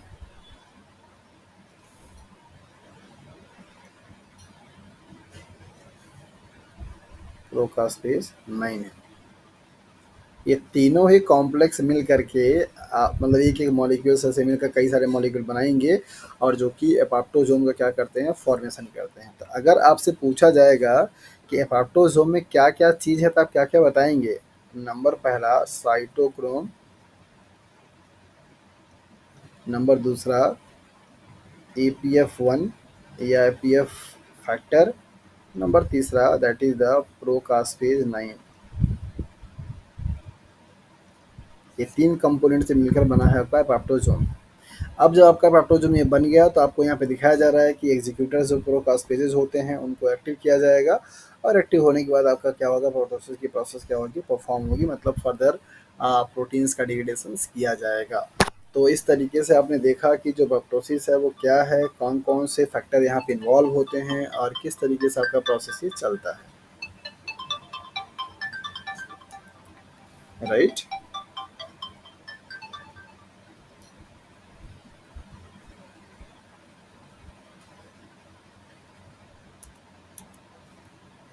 हेलो, सुनाई दे रहा, आवाज़ सुनाई दे रहा, हाँ हाँ।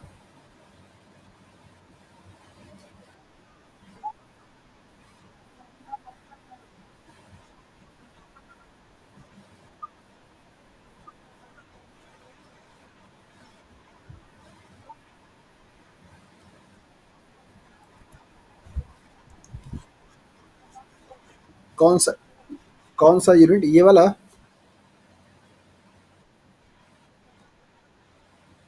ये वाले की बात, ये वाली बात कर रही, 1 2 3 4 5 6, ये वाला। नहीं नहीं,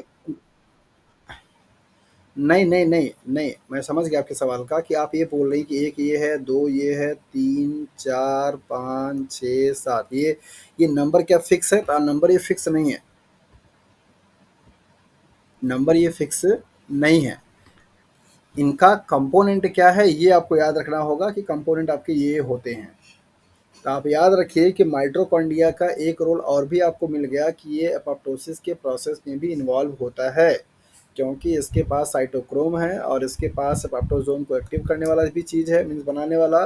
तो वो एक तरीके का ये एसेंशियल कंपोनेंट माना जाता है एपोप्टोसिस के प्रोसेस में भी इन्वॉल्व होने का।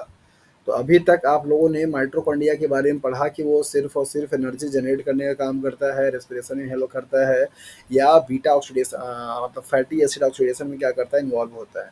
लेकिन एपोप्टोसिस में भी इसका रोल है।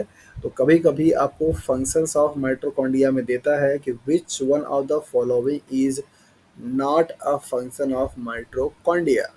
तो वहाँ पे जनरली कैंसर या एपोप्टोसिस का जब टर्म आता है तो वहाँ पे गलती हो जाती है।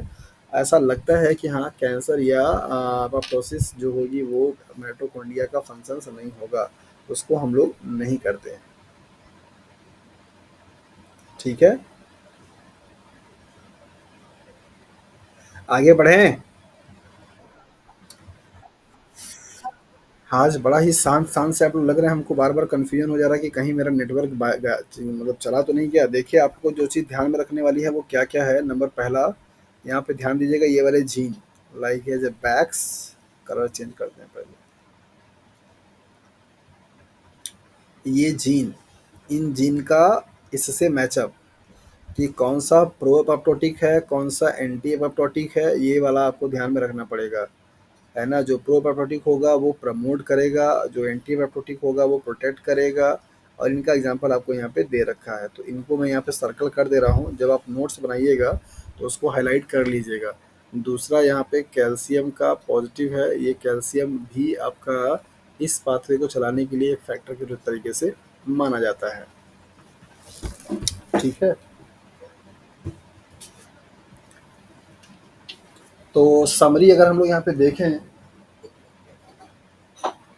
इंट्रिंसिक और एक्सट्रिंसिक पाथवे के लिए, तो क्या क्या चीज़ फटाफट आपको याद नहीं आ सकती है जो कि तुरंत आप बता सकते हैं। नंबर पहला कि इसमें जो एक्सट्रिंसिक पाथवे होगा उसमें जो कास्ट पेज इन्वॉल्व होगा वो 8 होगा, जबकि आपका इंट्रिंसिक में जो कास्ट पेज इन्वॉल्व होगा आपका वो 9 होगा।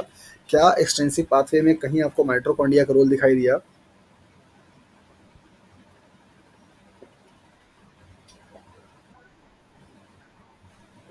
गुड।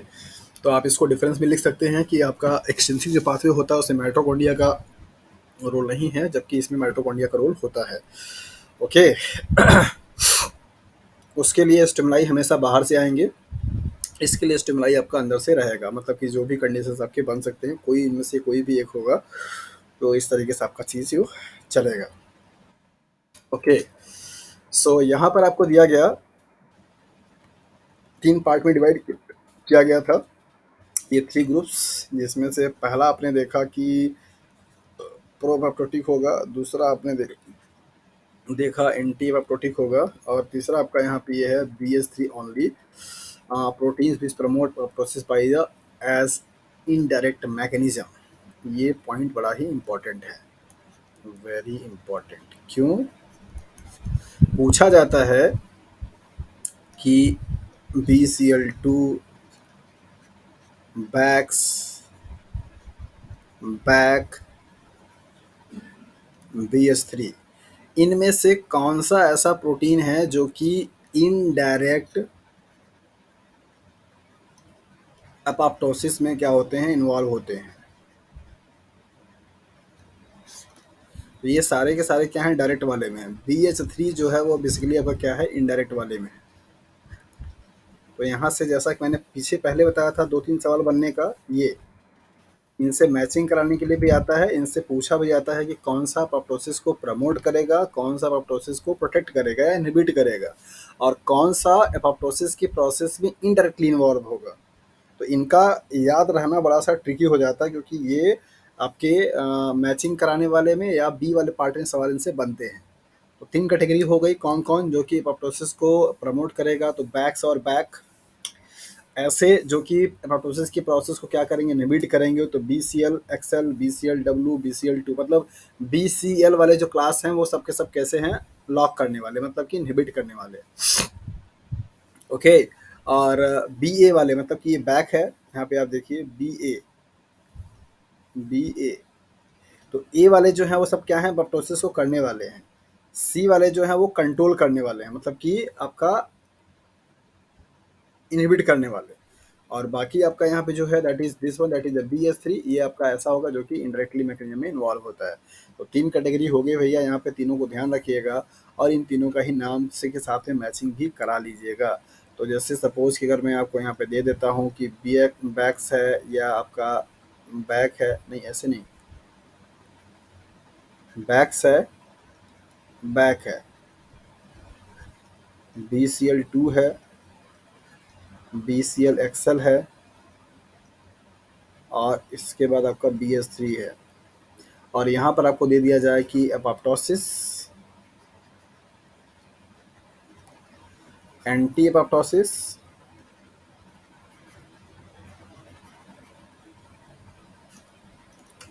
और इनडायरेक्ट एपोप्टोसिस।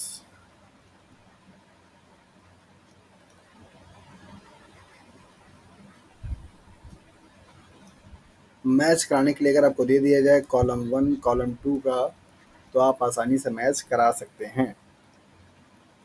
तो फटाफट कराइए। बैक्स वाले को कहाँ ले जाऊँ?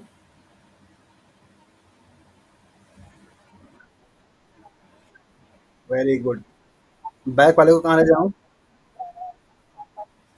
Very good. और BCL2 को? ओके। और इस वाले को यहाँ पे, तो देखिए ये ट्रिक काम आया ना। जो ए वाला होगा वो अपोप्टोसिस के लिए जाएगा, सी वाला जो होगा वो कंट्रोल करेगा मतलब एंटी वाले पे काम जाएगा, और BS3 जो बचा आपका अकेला एग्जाम्पल है दैट इज द इनडायरेक्ट में काम करेगा। तो ये थोड़ा सा ट्रिक अगर आप याद रखेंगे और नहीं भी याद रहेगा तो आपको उस टाइम जब एग्जाम्पल देखने को मिलेगा तो ये चीज़ ध्यान में आ जाएगी। Right. A for apoptosis, C for control या रेगुलेटरी फॉर्म में कंट्रोल करेगा मतलब होने नहीं देगा, और BS मतलब जो कि इनडायरेक्ट होगा। Various type of a cellular stresses causes pro-apoptotic members of the BCL2 family of proteins such as BAX to become insert into the outer mitochondrial membrane। जो आपने यहाँ पे ये स्टेटमेंट ये देखा था, ये वाले की बात ये कर रहा है, ये वाला जो पार्ट है, ये आकर क्या करता है यहाँ पे धंस जाता है, मीन्स स्ट्राइक करता है, जिसकी वजह से आपका साइटोक्रोम जो है वहाँ से रिलीज होना शुरू होगा। So insertion of these proteins leads to the release of a cytochrome C molecules from the intermembrane space of the mitochondria से निकल जाएगा। तो जैसे ही आपका वो आप ये जो प्रोटीन आपने देखा था दैट इज ए बैक्स 1, मान लीजिए आपका ये माइटोकॉन्ड्रिया है और माइटोकॉन्ड्रिया के पीछे से क्या किया, बैक्स 1 ने ऐसे इसको आकर अटैच किया, तो यहाँ से सब के सब धीरे धीरे आपके जो साइटोक्रोम होंगे वो सब क्या होंगे, आपके रिलीज हो जाएंगे लाइक दैट। इस तरीके से बात कर रहा है। Release is thought to be mediated by the pores in the mitochondrial membrane that are formed by the Bax oligomer। बताया जा रहा है कि मेम्ब्रेन में आपके जो पोर्स होते हैं उन पोर्स से आपका ये साइटोक्रोम सी क्या होता है, रिलीज होता है। Once in the cytosol, the cytochrome C molecules form a multi-subunit with cytosolic protein called APFA and procaspase 9। इनके साथ में क्या बनाएगा, मल्टी कॉम्प्लेक्स बनाता है, जैसा कि पहले आपको बता दिया। So procaspase 9 molecules are apparent activated to their full proteolytic capacity as the result of conformational changes induced by the association with the APF1 protein। जब आपका APF1 प्रोटीन साइटोक्रोम सी से प्रोकास्पेज से बाइंड करता है तो प्रोकास्पेज आपका 9 एक्टिव हो जाता है, और एक्टिव होने के बाद फुल प्रोटियोलाइटिक एक्टिविटी क्या करता है, परफॉर्म करना शुरू कर देता है। Caspase 9 molecules cleave and activate executor caspases which carry out the apoptotic responses। ये क्या करता है, कास्पेज अगर आपका 9 जो होता है वो क्या हो, जब एक्टिव हो जाएगा तो एग्जीक्यूटर जो कास्पेजेस होते हैं जो कि काम करते हैं उनको क्या करता है, क्लीव कर देता है, एक्टिव कर देता है, जिसकी वजह से एपोप्टोसिस प्रोसेस जो होती है वो रिस्पॉन्स होना शुरू हो जाती है। ओके। तो इस तरीके से आपने देखा कि एपोप्टोसिस क्या है, एपोप्टोसिस के कौन कौन सी प्रॉपर्टीज़ होती हैं उन सेल्स की, चलने के लिए क्या क्या फैक्टर होंगे, दोनों जो पाथवे हैं उन दोनों पाथवे में क्या डिफरेंसेस है, और उन दोनों पाथवे के थ्रू कैसे आपका चीज़ें वो चल रही हैं। कल के क्लास में मतलब प्रीवियस क्लास में सैटरडे वाली क्लास में आप लोगों को पढ़ाया था कैंसरस सेल्स और उनकी प्रॉपर्टीज़ को लेकर के, और वहाँ पे कंपेयर किया था कि कैंसरस सेल्स किस तरीके से डिफर होती है या अलग होती है उनके नॉर्मल सेल्स से। तो उसमें एक प्रॉपर्टी मैंने बताया था कि कैंसर सेल्स को किसी भी सपोर्ट मीडिया या न्यूट्रिएंट मीडिया या ग्रोथ फैक्टर की रिक्वायरमेंट नहीं होती है, जबकि अगर आपकी नॉर्मल जो सेल्स होती है तो उनको ग्रोथ कराने के लिए अगर आप इन विट्रो कंडीशन में ग्रोथ करा रहे होते हैं तो आपको वहाँ पे ग्रोथ फैक्टर क्या होता है डालना होता है। ये ग्राफ आपको उन्हीं दोनों सेल्स के ग्रोथ फैक्टर को ही बताने के लिए लगाई गई है। ब्लू वाला जो आपका डॉट दिखाई दे रहा है ये नॉर्मल सेल्स है जो कि सीरम के साथ में है, जो कि ग्रोथ फैक्टर का काम करता है। रेड वाला जो है आपका वो कैंसरस सेल है विद सीरम ग्रोथ फैक्टर के नाम से।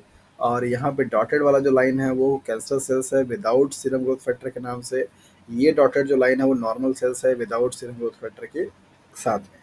तो चार सेट ऑफ एक्सपेरिमेंट यहाँ पे रखे गए, दो में आपको दिया गया मतलब एक नॉर्मल सेल्स है, एक ग्रोथ सेल्स है। तो अगर हम लोग यहाँ पे देखें तो एक हमारे पास सेल्स कैसी है, नॉर्मल है।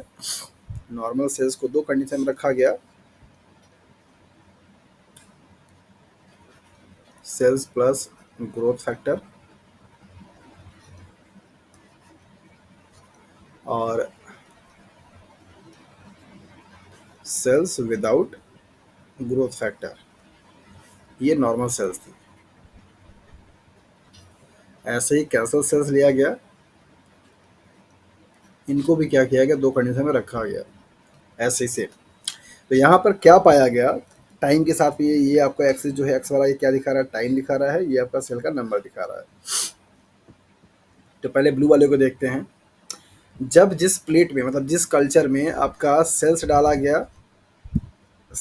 गया प्लस ग्रोथ फैक्टर भी डाले गए, उस सेल्स में आप देखिए कि वहां पर आपको क्या दिखाई दे रहा है। नॉर्मल जो सेल्स है, नॉर्मल सेल्स स्टार्टिंग में तो अच्छे से क्या किया, ग्रोथ किया ग्रोथ किया ग्रोथ किया ग्रोथ किया ग्रोथ किया, लेकिन एक फेज आते आते आते आते क्या हो गया, सेचुरेट हो गया। मतलब कि अब इसमें ग्रोथ जो है वो दिखाई नहीं दे रही है ग्रोथ फैक्टर के डालने के बावजूद भी। ग्रोथ फैक्टर जब नहीं था तो वो तो तुरंत का तुरंत ही क्या करा किया, सर्वाइव करना मतलब एक तरीके से ग्रोथ ही नहीं किया, एकदम स्टेशनरी फेज में चला गया। लेकिन ये देखा गया कि जो कैंसरस सेल्स है उसमें चाहे आपने ग्रोथ फैक्टर को डाला था, सीरम डाला था या फिर आपने सीरम नहीं डाला था, दोनों ही कंडीशन में ग्राफ आपको क्या दिखाई दे रहा है, लाइक एज दिस तरीके से। मतलब ये एक्सपोनेंशियली बढ़ता ही जा रहा है, बढ़ता ही जा रहा है। दैट इज़ वाई आप इसको इमोर्टल सेल्स या इमोर्टल सेल्स इन नेचर के नाम से जानते हैं। तो स्टेटमेंट आपको लिखाया गया था कि कैंसरस सेल्स को ग्रोथ फैक्टर की रिक्वायरमेंट नहीं होती, कांटेक्ट इनहिबिशन की प्रॉपर्टी ये शो नहीं करते। नॉर्मल जो सेल्स होते हैं उनमें कांटेक्ट इनहिबिशन की प्रॉपर्टी देखने को मिलती है। जैसे जैसे सेल्स ग्रो करने लगता है, पॉपुलेशन बढ़ने लगती है, तो आपस में जो सेल्स होते हैं उनमें टकराव होने लगता है और वही सेल्स एक दूसरे के ग्रोथ को हैम्पर क्या करती हैं, करना शुरू कर देती हैं। तो ऐसे मैकेनिज्म को कॉन्टैक्ट इनहिबिशन मैकेनिज्म के नाम से जाना जाता है। नॉर्मल जो सेल्स होती हैं इन वीवो कंडीशंस में या इन विट्रो कंडीशंस में कॉन्टैक्ट इनहिबिशन की प्रॉपर्टी या फिनोमेना क्या करती हैं, शो करती हैं, जिसकी वजह से उनकी ग्रोथ एक टाइम तक तो एक्सपोनेंशियली आपको दिखाई देती है, बट आफ्टर सम टाइम्स ऐसा सिचुएशंस आता है जहाँ पर अब उनकी ग्रोथ स्टेशनरी हो चुकी होती है, क्योंकि अब वो एक दूसरे से उनकी पॉपुलेशन बढ़ चुकी है, कांटेक्ट में आ गए हैं, अब वो ग्रोथ उनकी नहीं हो पा रही है। जबकि कैंसरस सेल्स में ये डिवीजन कॉन्टीन्यूसली ट्रेमेंडसली होता रहता है, मतलब ऐसे मतलब विदाउट कोई काउंटिंग के नंबर ऑफ सेल्स क्या होते हैं, बनते रहते हैं। तो ये तो हो गया आपका नॉर्मल सा ग्राफ कि आपको देखने के लिए कि कौन सा ग्राफ और कौन सा लाइन किस चीज़ को दिखाता है, जिससे कि आपको ये प्रूफ हुआ कि कैंसर सेल्स को ग्रो करने के लिए किसी भी ग्रोथ फैक्टर की रिक्वायरमेंट नहीं है। ग्रोथ फैक्टर आप देते हैं तो भी, नहीं देते हैं तो भी, दोनों ही कंडीशंस में कैंसर सेल्स बड़े ही आसानी से सर्वाइव कर जाती हैं। तो सवाल यहाँ पर आता है कि कैंसर सेल्स के पास ऐसा क्या हो जा रहा है जिसकी वजह से वो सेल्स विदाउट ग्रोथ फैक्टर के भी ग्रोथ भी कर जा रही है और वहाँ पे कोई कांटेक्ट इनहिबिशन की फिनोमेना नहीं हो रहा है। ओके।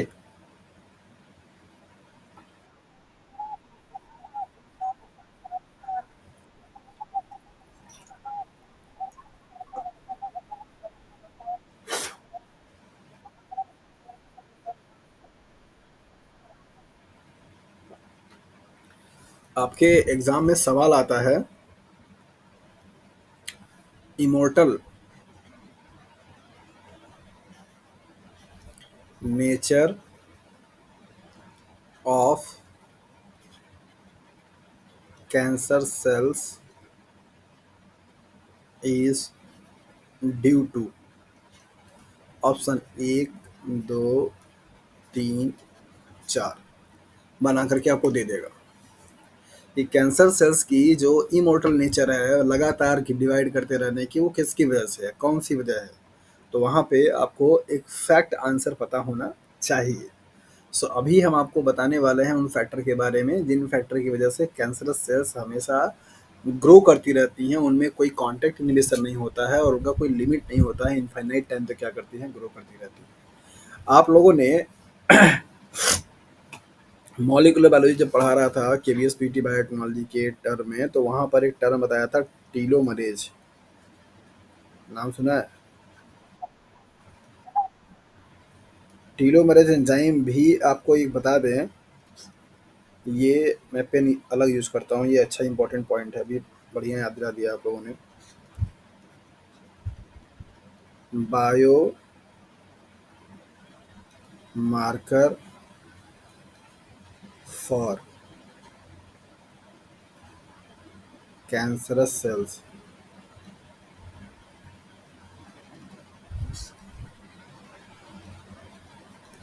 टीलोमरेज एंजाइम की एक्टिविटी होना न होना इस बात को बताती है कि कौन सी सेल्स आपकी नॉर्मल है, कौन सी सेल्स आपकी कैंसरस है। नॉर्मल सेल्स में टीलोमरेज एक्टिविटी क्या होती है, इनएक्टिव होती है, टीलोमरेज एक्टिविटी एब्सेंट होती है, टीलोमरेज एंजाइम एब्सेंट होते हैं। जबकि कैंसरस जो सेल्स होते हैं उनमें बहुत हाईली अमाउंट में, हाई कॉन्सेंट्रेशन में टीलोमरेज एंजाइम क्या होते हैं, एक्टिव होते हैं। तो टीलोमरेज एंजाइम का एक्टिव होना या पाया जाना भी एक मार्कर का काम करता है कैंसरस सेल्स में और नॉन कैंसरस सेल्स में। तो मतलब प्रोटो ऑन्कोजीन्स और onco cells means proto onco cells और ऑन्को सेल्स में अगर आप कंपेयर करेंगे, तो ऑन्को सेल्स में आपको टीलोमरेज एंजाइम पाया जाएगा, जबकि प्रोटो ऑन्को सेल्स में आपको टीलोमरेज एंजाइम नहीं मिलेगा। द टीलोमरेज, ये जो चार ऑप्शंस मैंने यहाँ पे दिया है, तो इमोर्टलिटी जो नेचर है कैंसर सेल्स का, वो due to the telomerase enzyme. कैसे, इसको हम थोड़ा यहाँ पे इलोबरेट करके पढ़ेंगे। टीलोमरेज एक एंजाइम है जो कि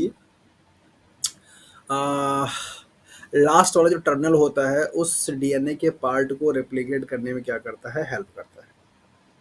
ओके, तो यहाँ पे टीलोमरेज एंजाइम कैसे कैंसरस सेल्स को इमोर्टल बनाने में हेल्प करेगा, उसको हम लोग यहाँ पे देखेंगे। आपसे सवाल जो पूछा गया कि immortal nature of a cancer cells is due to what, तो आप वहाँ पे आंसर देंगे telomerase. How, I will explain later. तो यहाँ पर हम लोग देखते हैं कि कैसे वो काम करता है। तो ये ग्राफ आपको बताता है effect of serum deprivation on the growth of normal and transformed या कैंसरस सेल्स। स्टेटमेंट है, normal cells growing in a culture exhibit a limited capacity for the cell division due to the contact inhibition. Okay, cancerous cells, on the other hand, are seemingly immortal because they continue to divide indefinitely. Normal जो sales है उनको अगर आप sales से निकाल करके normal किसी in vitro conditions में ग्रो कराते हैं, तो उनका सेल डिवीजन एक लिमिटेड टाइम तक के लिए, लिमिटेड नंबर तक के लिए होता है, फिर उसमें वो सेल डिवीजन की प्रोसेस जो है इनहिबिट होना शुरू हो जाती है। ऐसे प्रोसेस को आप कॉन्टैक्ट इनहिबिशन के नाम से जानते हैं। कैंसरस जो सेल्स होती हैं उनमें ये प्रॉपर्टी देखने को नहीं मिलता, उन्हें प्रॉपर्टी देखने को क्या मिलता है, इमोर्टल नेचर के होते हैं, क्योंकि उनमें लगातार कॉन्टिन्यूसली इनडेफिनिट टाइम तक के लिए, इनडेफिनिट नंबर ऑफ डिवीजन के लिए क्या होता है, डिवीजन होता ही रहता है। This difference in growth potential is often attributed to the presence of telomerase in cancer cells and it is its absence in normal cells. Very, very important point for the explanation from here. Telomerase in cancer cells and its absence in normal cells. सो ये दोनों जो point आपको दिए गए हैं, इससे ये दोनों बात आपको समझ में आई कि नॉर्मल सेल्स को अगर आप इन विट्रो कंडीशंस में ग्रो कराना चाहते हैं, तो क्या होगा कि एक समय तक तो ग्रो अच्छा करेगा, ग्रोथ करते करते करते करते जब पॉपुलेशन सेल्स की बढ़ जाएगी, तो सारे सेल्स एक दूसरे से क्या करेंगे, कांटेक्ट करना शुरू कर देंगे, और ये कांटेक्ट करने की वजह से इनका जो ग्रोथ रेट होगी वो क्या होगी, कम हो जाएगी, और एक समय आएगा कि ये डेथ करना क्या करेंगे, शुरू कर देंगे। जबकि अगर आप कैंसर सेल्स की बात करते हैं तो वहाँ पे कॉन्टैक्ट इनहिबिशन की फिनोमेना दिखाई नहीं देती है, due to the telomerase activity. Telomerase क्या करता है, कॉन्टिन्यूसली डिवाइड होते रहने के लिए क्या करता है, काम करता रहता है, मतलब वो स्टॉप होने नहीं देता है, वो हमेशा प्रमोट करता रहेगा कि आप डिवाइड करते रहिए, डिवाइड करते रहिए, जिसकी वजह से ये डिवीजन का प्रोसेस जो है वो कंटिन्यूसली चलता रहता है। सो टीलोमरेज एक्टिविटी का न पाया जाना भी कैंसर सेल्स से बचाने का काम करता है, या कैंसर से मतलब हमारी जो सेल्स होती हैं उनको कैंसर सेल्स में कन्वर्ट होने से बचाने का काम करता है। तो टीलोमरेज अगर एक्टिविटी पाई जाएगी तो वो सेल्स कंटिन्यूसली डिवाइड करेगा, और अगर कंटिन्यूसली डिवाइड करेगा तो सेल कैंसरस हो सकती है। तो नॉर्मल सेल्स में टीलोमरेज एक्टिविटी का ना पाया जाना बेनिफिशियल होता है, और वो हमें कैंसर सेल्स में ट्रांसफॉर्म होने से बचाने का भी क्या करती है, काम करती है। टीलोमरेज, हाँ,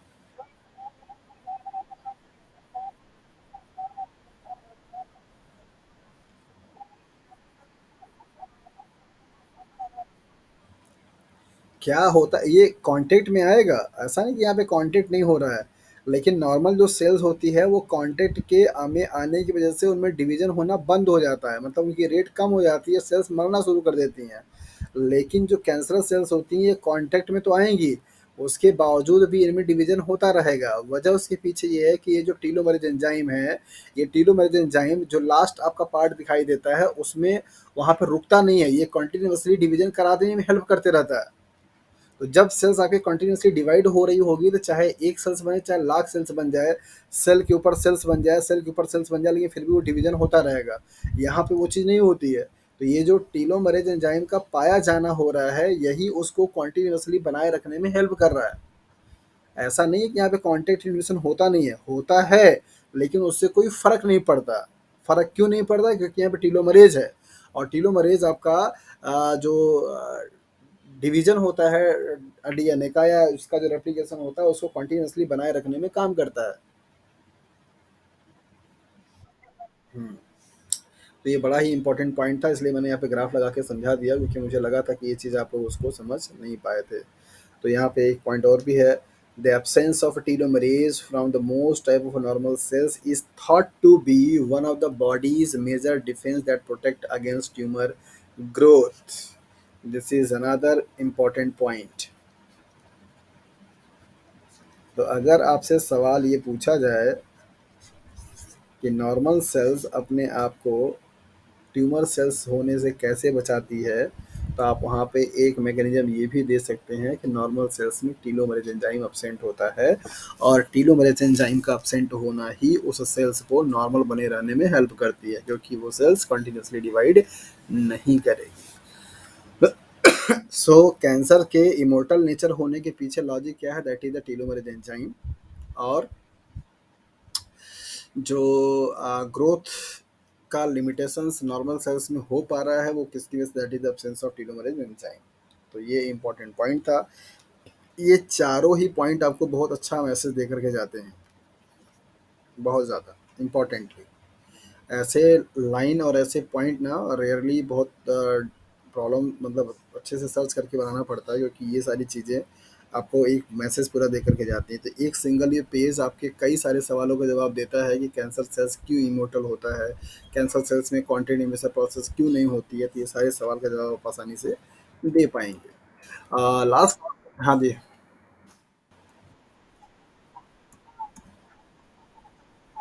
ना ना ना ना, हाइब्रिडोमा सेल्स में तो प्रोटेक्टिव रिक्वायरमेंट नहीं होती, तभी तो वो आसानी से ग्रो कर जाता है। हाइब्रिडोमा जो सेल्स होती है वो दो सेल से मिलकर के बनी हुई होती है, बी सेल्स से और माइलोमा सेल्स से। माइलोमा क्या है, कैंसर सेल होती है। तो कैंसर सेल्स की प्रॉपर्टी लाया जाता है कौन, उसको कंटिन्यूसली ग्रो कराने का, और बी सेल्स की प्रॉपर्टी लाया जाता है कौन, एंटीबॉडी बनाने का। तो ऐसे सेल्स जो कि लगातार कंटिन्यूसली बिना रुके, बिना थके, बिना मरे, बिना किसी ग्रोथ फैक्टर की एंटीबॉडी बनाते रहे, उसी को आप बोलते हैं myeloma, hybridoma sales. That is called hybridoma technology, monoclonal antibody, है ना। आया था क्या क्वेश्चन सिद्धार्थ? अच्छा, मैंने बोला था वैसे। हाँ,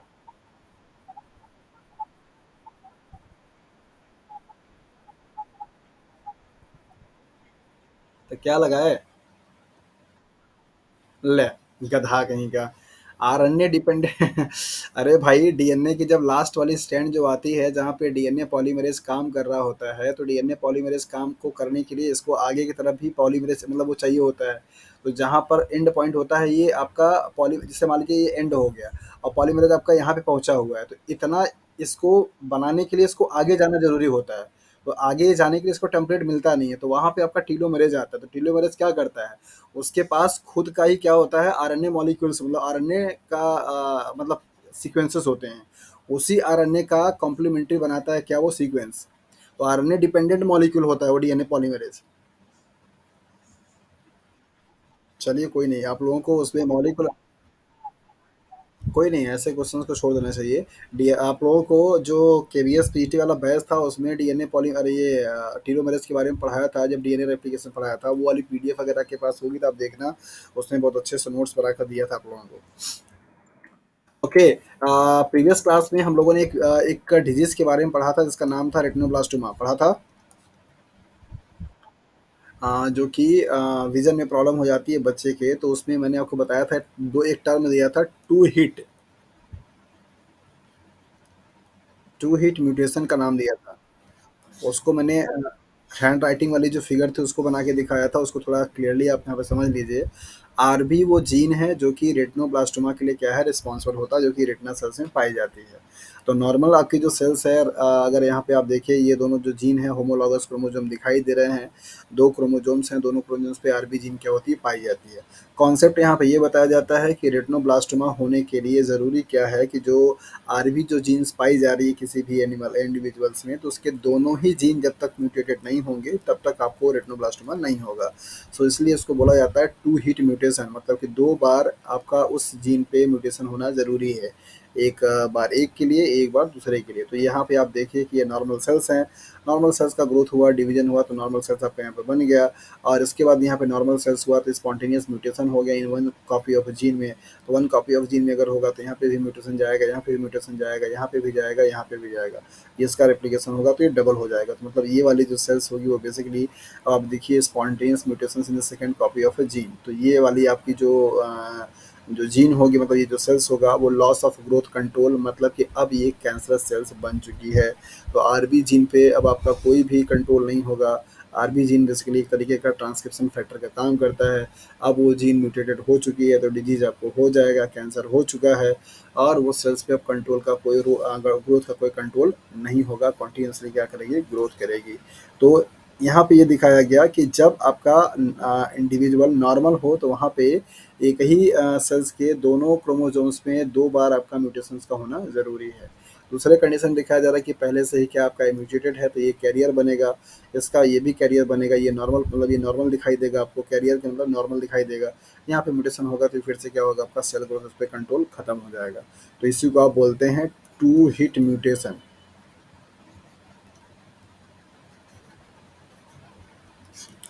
रेटिनोब्लास्टोमा डिजीज़ है और आरबी जीन उस डिजीज को करने कोड करने वाली जीन है। ये जिस प्रोटीन को कोड करती है उसको आप बोलते हैं पीआरबी, क्या बोलते हैं, पीआरबी, आरबी जी प्रोटीन, मतलब रेटिनोब्लास्टोमा प्रोटीन। तो कुछ इसके बारे में देख लीजिए क्या क्या रोल है इसका, पीआरबी जीन का सेल साइकिल को रेगुलेट करने के लिए। तो नंबर पहला पॉइंट यहाँ पे ये है कि ये क्या करती है, जीवन स्टेज को सेल साइकिल से इनटू एस पे जाने के लिए काम करती है। Protein that encoded by, sorry, protein encoded by the RB gene is pRB. ये पीआरबी क्या है, प्रोटीन है, और आरबी क्या है, जीन है। Helps regulate the passage of a cells from G1 stage to the cell cycle into the S phase। So G1 से S phase में जाने के लिए PRB प्रोटीन क्या होती है, रिस्पॉन्सिबल होती है, जहाँ पे आपका डीएनए सिंथेसिस की प्रोसेस होता है। तो आप यहाँ पे देख लीजिए कि किस तरीके से ट्रांसक्रिप्शन फैक्टर का काम करता है, क्या इसका रोल होता है। यहाँ पे इलॉन्गेशन फैक्टर है ये, और इसके बाद पीआरबी आपका ये जीन है, तो पीआरबी जीन आपका यहाँ पे बाइंड करता है इलॉन्गेशन फैक्टर के पहले, तो जीन रिप्रेस कर जाता है, मतलब आपका ये काम नहीं करना शुरू करेगा, तो CDK activation leads to the pRB phosphorylations and dissociations from the elongation factor 2। Normal conditions में ये आपका पीआरबी क्या करता है, इलांगेशन फैक्टर से क्या किया रहता है, बाइंड किया रहता है, एसोसिएट किया रहता है, जिसकी वजह से इलांगेशन फैक्टर को आगे नहीं जाने देता, और यहाँ पे आपका जीन का एक्सप्रेशन नहीं होगा। लेकिन जब आपका सीडीके मॉलिक्यूल्स क्या होगा, एक्टिव होगा, और सीडीके मॉलिक्यूल एक्टिव कब होगा, इसके लिए आपको सेल साइकिल के बारे में पढ़ा चुका हूँ। सीडीके मॉलिक्यूल एक्टिव होगा तो पीआरबी प्रोटीन को क्या करेगा, फॉस्फोरेट करेगा, फॉस्फोरेशन जैसे ही होगा ये आपका क्या करेगा, निकल जाएगा, इलांगेशन फैक्टर आपका बना रहेगा, तो इलांगेशन फैक्टर जब बना रहेगा तो ट्रांसक्रिप्शन होना शुरू हो जाएगा, ट्रांसक्रिप्शन होगा तो एमआरएनए बनेगा, और ये प्रोटीन को कोड करेगा, जो कि जाकर के बाकी प्रोसेस में क्या होगा, इन्वॉल्व होगा, प्रोसेस क्या होगा, दैट इज G1 से एस में जाएगा। तो इस तरीके से आपका जो पीआरबी का रोल है वो G1 से एस फेज में जाने का काम करता है, और कैसे उसको वो रोके रहता है, कैसे वो चला जाता है, मतलब वो जब आपका इनएक्टिव फॉर्म में रहेगा तो आपका क्या रहेगा, रुका रहेगा, और जब आपका एक्टिव होगा तो क्या होगा, G1 से एस ट्रांजिशन हो जाएगा। तो G1 से एस में जाने के लिए आपका पीआरबी प्रोटीन्स का एक्टिव होना मीन्स फॉस्फो रिलेटेड होना बहुत बहुत ज़रूरी है। चेक पॉइंट पे ही काम करता है। मतलब ये है कि चेक जो पॉइंट होता है वो रोकता कैसे, इन्हीं सारे प्रोटीन के चेक पॉइंट एक टर्म है, और उनमें इन्वॉल्व होने वाले ये सब मॉलिक्यूल हैं। ओके, उस दिन आप लोगों को P53 के बारे में ही पढ़ाया था, और जिसको कि आप पापा ऑफ जीन या पापा ऑफ ऑल जीन के नाम से भी जानते हैं, तो इनको गार्जियन ऑफ द जीनोम बोला जाता है P53 का, जिनका रोल आप लोगों ने देखा था एमडीएम प्रोटीन के साथ में, कि कैसे एमडीएम प्रोटीन इनको इनएक्टिव किया रहता है, जैसे सेल्स एक्टिवेट होता है तो एमडीएम प्रोटीन वहाँ से टूट जाती है, फिर आपका P53 जो जीन्स होती है P21 को एक्टिवेट करता है, P21 बहुत सारे ट्रांसक्रिप्शन फैक्टर को एक्टिवेट करने का काम करेगा, उनको थोड़ा सा यहाँ पे आप समरी के फॉर्म में देख लीजिए। ये आपके नॉर्मल सेल्स हैं। डीएनए अगर डैमेज होती है तो यहाँ पे पाथवे चलेगी, और पाथवे अगर जब चलेगा तो P53 जो लेवल्स होगा वो रेज कर जाएगा, और जीवन फेज में ही सेल्स क्या होगी, अरेस्ट हो जाती है। और अगर यहाँ पे हो जाएगा तो क्या करेगा, पहले रिपेयर होगा, रिपेयर होने के बाद तब जाकर के सेल्स को रिज्यूम करेगा डिवीजन के लिए। अगर आप ये रिपेयर नहीं हो पाएगा, मतलब ये नॉन रिपेयरेबल हो जाएगी, तो क्या करेगा, प्रोसेस प्रोसेस में चला जाएगा, मतलब यहाँ पे मार दिया जाएगा। पहला कंडीशन तो ये हो गया। दूसरा यहाँ पे दिखा रहा है डीएनए डैमेज होगा, नो P53, नो जीवन अरेस्ट, यहाँ पे कोई नहीं होगा, और अगर ऐसा नहीं हुआ तो ये क्या करेगा, अब नॉर्मल तरीके से ग्रो करेगा, और अब नॉर्मल करेगा तो ये बहुत सारा है नो प्लाइडी लेकर के जाएगा, ट्यूमर बन सकता है, और जिससे कि परेशानी आपकी हो सकती है। तो अगर P53 जीन अगर काम आपका नहीं करेगा, अगर इसमें म्यूटेशन हो जाएगा, तो वहाँ पे कैंसर और ट्यूमर सेल्स के बनने की पॉसिबिलिटी सबसे हाईएस्ट हो जाती है, क्योंकि यही कंट्रोल करता है, यही डिसाइड करेगा कि सेल्स को कहाँ जाना है, रिपेयर के लिए या आपका यहाँ के लिए जाना है, जिनका रिपेयर हो सक। हाँ। हम्म,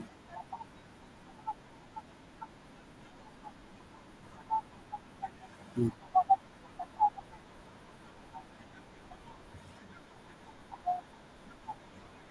ये वाला नहीं, ये एपोप्टोसिस नहीं है, ये एपोप्टोसिस से अलग है, क्योंकि ये विदाउट प्रोग्राम क्या है, ये रैंडम हो रही है, ये प्रोसेस नॉर्मल नहीं है। यहाँ पे जो कंट्रोल सिस्टम था P53 का वो अब डैमेज हो चुका है, मतलब डीएनए में ऐसा म्यूटेशन हुआ है जो कि इस वाले प्रोटीन को कोड कर रही थी, तो अब इस वजह से यहाँ पे आपका ये डेथ भी जो होगी वो अब नॉर्मल तरीके से होगा, या फिर आपकी सेल्स ट्यूमर में चली जाएगी। तो यहाँ कैंसरस सेल्स में कैंसरस सेल्स में एपोप्टोसिस की प्रोसेस नहीं होती, उसकी ये प्रॉपर्टी है।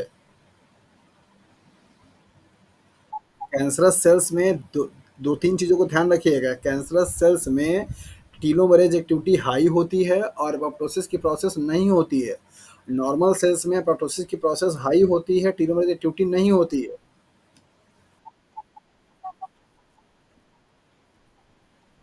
हाँ, ये वाला आपको बता रहा है कि अगर आपका ये 53 अगर डैमेज्ड हो जाएगा तो पूरी की पूरी ये चीज़ कैंसरस बन जाएगी।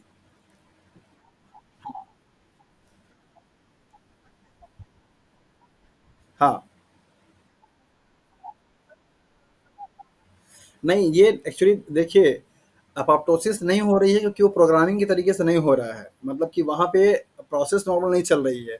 वो एक तरीके से अब्रप्ट डेथ हो जा रही है क्योंकि वहाँ पे जो कंट्रोल सिस्टम है वो फेल हो चुका है।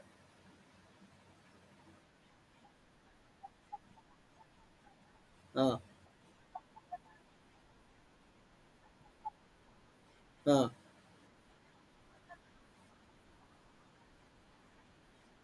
हाँ, बिल्कुल होती है, कैंसर सेल की डेथ होती है। ऐसा थोड़ी है कि एकदम डे उनको इमॉर्टल किस लिए बोला जाता है कि जब आप उनको मीडिया दे रहे हैं, जब वो किसी नॉर्मल लिविंग कंडीशन में अगर हैं, तो नॉर्मल कंडीशन में भी नॉर्मल जो सेल्स होती है वो मर जाती है। उस कंडीशंस के लिए बोला जाता है कि ये इमॉर्टल होते हैं। लेकिन अगर उनको पूरा वास्ट कंडीशन दे दिया जाए, कोई वहाँ पे सपोर्टिंग मीडिया अगर ना हो, कोई कंडीशन लिविंग वाला ना हो, फिर तो मरेंगे ही ना। ये जो इमोर्टल टर्म दिया जाता है, ये कब दिया जाता है कि जब दोनों ही सेल्स को सेम कंडीशन में रखा जाए, नॉर्मल सेल्स को भी मीडिया दिया जाए, इस वाले सेल्स को भी मीडिया दिया जाए। तो इसमें क्या होगा, आफ्टर सम टाइम आप देखेंगे कि सेल का ग्रोथ होना सीज कर जाएगा और सेल्स धीरे धीरे डिप्राइव होना शुरू हो जाएंगे, मतलब मरना शुरू हो जाएंगी। इस कंडीशन में ये चीज़ आपको दिखाई नहीं देगा। इसके लिए बोला जाता है कि ये इमोर्टल नेचर है। कैंसरस सेल्स भी मरती हैं, कंडीशंस अगर कंडीशंस ठीक ना हो तो। हाँ। ओके, तो बेसिकली अगर आप लोग देखें तो सेल साइकिल का जो कंट्रोल सिस्टम था वो पूरा कैंसर, पूरा सेल सिग्नलिंग, ये सारी चीज़ें हम लोगों ने पढ़ लिया। तो कुछ कुछ क्वेश्चंस हैं यहाँ पे, ज़रा देखा जाए कि क्या क्या चीज़ें हो रही है। पूरा आपको एक सारे पाथवे को मिला करके दिखाया जा रहा है कि कैसे प्रोसेस की प्रोसेस में चलेगा, जो कि पहले आप लोग देख करके आए हैं। तो इस पे अपना ज़्यादा टाइम मत खर्च कीजिए, आते हैं डायरेक्टली हम लोग क्वेश्चंस पे। और क्वेश्चंस पता नहीं दिखाई दे रहा कि नहीं दिखाई दे रहा, दिखाई दे रहा है? चलिए, मैं पढ़ता जा रहा हूँ और आप लोग समझते जाएँगे, समझने के बाद आप लोगों को लगाना रहेगा। बड़ा ही लंबा-चौड़ा सवाल है, एक ही क्वेश्चन्स को अगर आप कर लेते हैं तो बड़ी अच्छी बात है। यहाँ पे दिया जा रहा है कि to determine the intracellular pathway of a 3 protein X, Y, Z, 4 identical culture of a cells were labeled with hydrogen 3 amino acids for 5 minutes. Okay, 4 identical culture cells लिए गए और जिनको कि लेबल किया गया हाइड्रोजन थर्ड से 5 minute के लिए। One culture were harvested at the end of the 5 minute. एक जो कल्चर था उसको 5 मिनट पे क्या किया गया, हार्वेस्ट किया गया।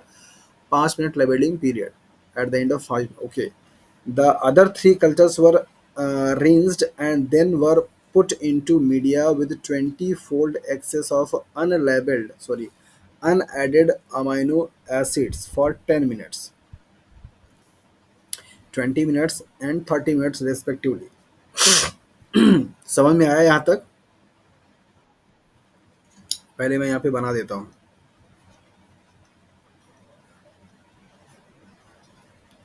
ये हमारे पास क्या है, 4 आइडेंटिकल ट्यूब हैं और यहाँ पर आपको बताया जा रहा है कि जिसमें 4 आइडेंटिकल कल्चर ऑफ सेल्स हैं वर लेबल्ड विद थर्ड अमीनो, मतलब hydrogen third amino acid for 5 minutes. इसमें से ये 5, इससे क्या किया गया है, लेवलिंग किया गया है।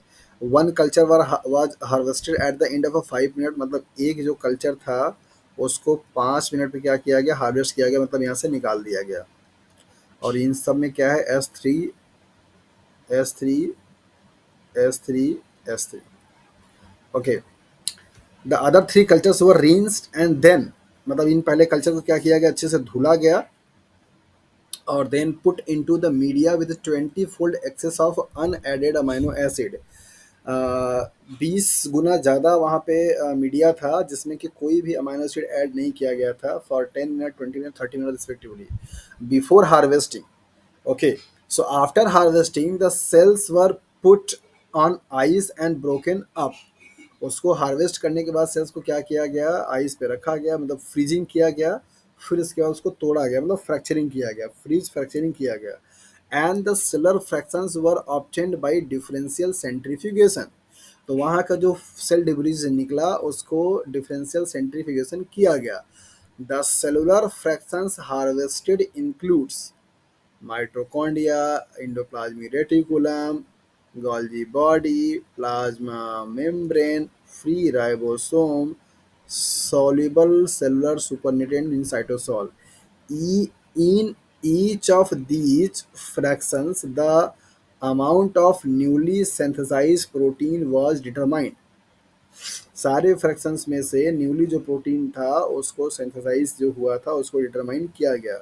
The data express as the percentage of the total newly synthesize protein of a particular type in each fractions were recorded in the table. ये सारे के सारे जो आपको टेबल में दिए गए हैं ये परसेंटेज में दिए गए हैं। जितना न्यूली सिंथेसाइज प्रोटीन थी उसका परसेंटेज आपको यहाँ पे दिया गया है।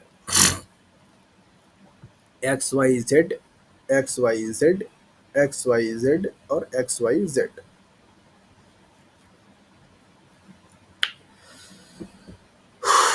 5 minute, 10 minute, 10 minute, 20 minute, 30 minutes. यहाँ पे जो कल्चर था वो 20 टाइम्स मोर था। यहाँ पे भी वही है, 20 टाइम मोर्स है। और यहाँ पे कोई अमाइनो एसिड को ऐड नहीं किया गया, एन एडेड अमाइनो एसिड, जबकि यहाँ पे एडेड था। ओके। और बाकी यहाँ पे परसेंटेज दिया हुआ है। जैसे ये 100% है, ये 75% है, ये 10% है, ये 100% है, ये 100% है, ये 100% है। ये टेबल दे रखा है। सवाल क्या पूछा पहले ये ध्यान दीजिए। सवाल पूछा गया है the Z protein would be considered a. Z protein किसके लिए कंसिडर किया जाएगा भैया? राइबोसोमल, साइटोप्लाज्मिक, माइटोकॉन्ड्रियल या फिर प्लाज्मा मेम्ब्रेन। कहाँ है जेड प्रोटीन? ये है, देखिए। जेड ये है, जेड ये है, जेड ये है, जेड ये।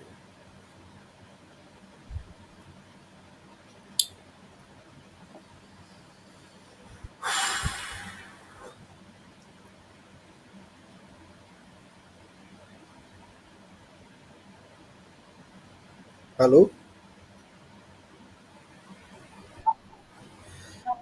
सवाल कुछ समझ में आ रहा है थोड़ा बहुत?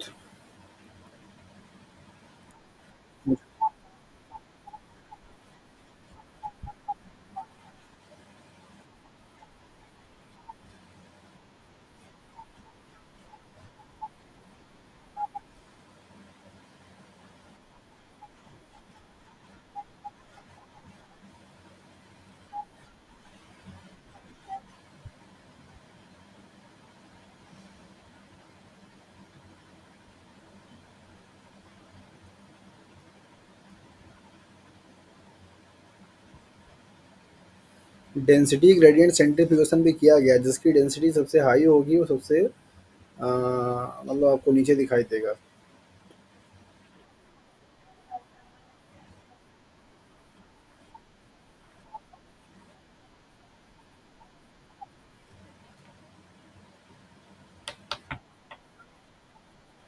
कैसे?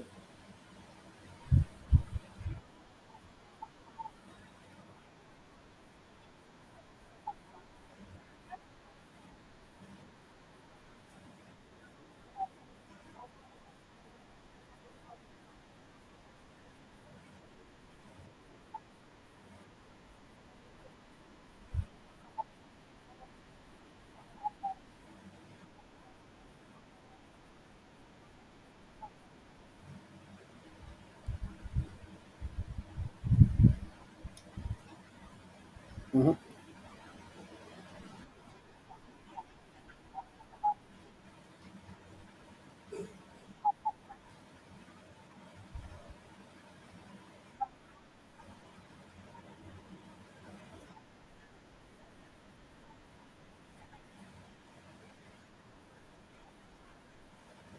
एक्चुअली ना ये गड़बड़ी हो गई। गड़बड़ी हो गया मुझसे ना। ये क्वेश्चंस को ना एक पेज पे अगर रहता थोड़ा क्लियरली तो समझ में आता अच्छे तरीके से। एक्चुअली एक्चुअली ये क्वेश्चन भी बहुत लेंथी हो गया, प्लस ये सही से दिख भी नहीं रहा है। और दूसरी चीज़ ये भी है ना कि क्वेश्चंस का अगला पार्ट ऊपर है तो थोड़ा सा दिमाग वहाँ पे भी नहीं जा पा रहा है। ऐसा है इस। ओके। इस क्वेश्चंस को मैं अभी स्किप कर दे रहा हूँ, थोड़ा आप लोग भी इस पे फट लगाइएगा, तब तक हम दूसरे ये तीनों जो क्वेश्चन है उसी से पूछे गए हैं। तो अगले क्वेश्चंस पे आ जाते हैं। पता नहीं जी, फर्स्ट वाले पार्ट का आंसर क्या हम याद कर थोड़ी ना है। इसको देख क्या मतलब करना पड़ेगा। वैसे क्वेश्चन है बहुत इजी, सारा का सारा जो सवाल सोल्यूशन है वो यहाँ पे छिपा हुआ है। डिफरेंशियल सेंट्रीफ्यूगेशंस में और ये वाले टर्म में, बस इन्हीं दो को लगा करके सवाल आपका ये लग जाएगा।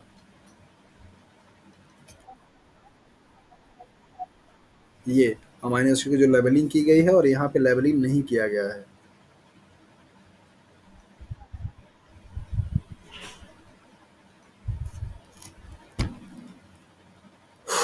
ओके। हाँ, बनाइए इसको। और ये उसी के टेबल के बेसिस पे ये पहला क्वेश्चन ये है, दूसरा क्वेश्चन आपका ये है, तीसरा क्वेश्चन आपका ये है। इन तीनों के आंसर आपको उसी टेबल से मिलेंगे। हम पीडीएफ आपको देंगे, आप लोग लगाइएगा। नेक्स्ट क्वेश्चन है, cell cycle is controlled by change in the concentration of a CDK, change in the concentration of a cycline, change in the concentration of a both cycline and CDK, change in the activity of a CDK। बताइए।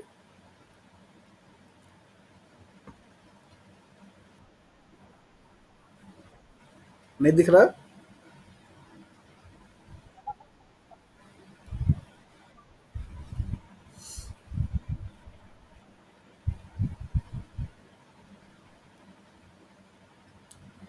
बताइए क्या होगा इसका answer.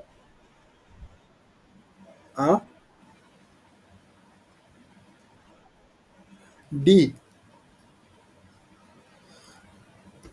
D वाले में are है, और are का मतलब दे रहा है यहाँ पे change in concentration of both cyclin and CDK. CDK concentration changes होता है क्या? सी, सी वाले में दिया हुआ है क्यू एन एस। क्यू है change in concentration of cyclin, हाँ ये होता है। Change in activity of CDK, हाँ ये होता है। सही ऑप्शन यही है। अरे भाई, सीडीके के लिए बताया था नो चेंज इन कंसंट्रेशन, बताया था। साइ हाँ, साइक्लिन जो है वो सिंथेसिस और डिग्रेडेशन होता रहता है, लेकिन सीडीके हमेशा बना रहता है। इसकी एक्टिविटी रेगुलेट होती है किससे? साइक्लिन के होने ना होने से। तो इसके लिए एक्टिविटी टर्म आएगा, इसके लिए कंसंट्रेशन आएगा अमित बाबू।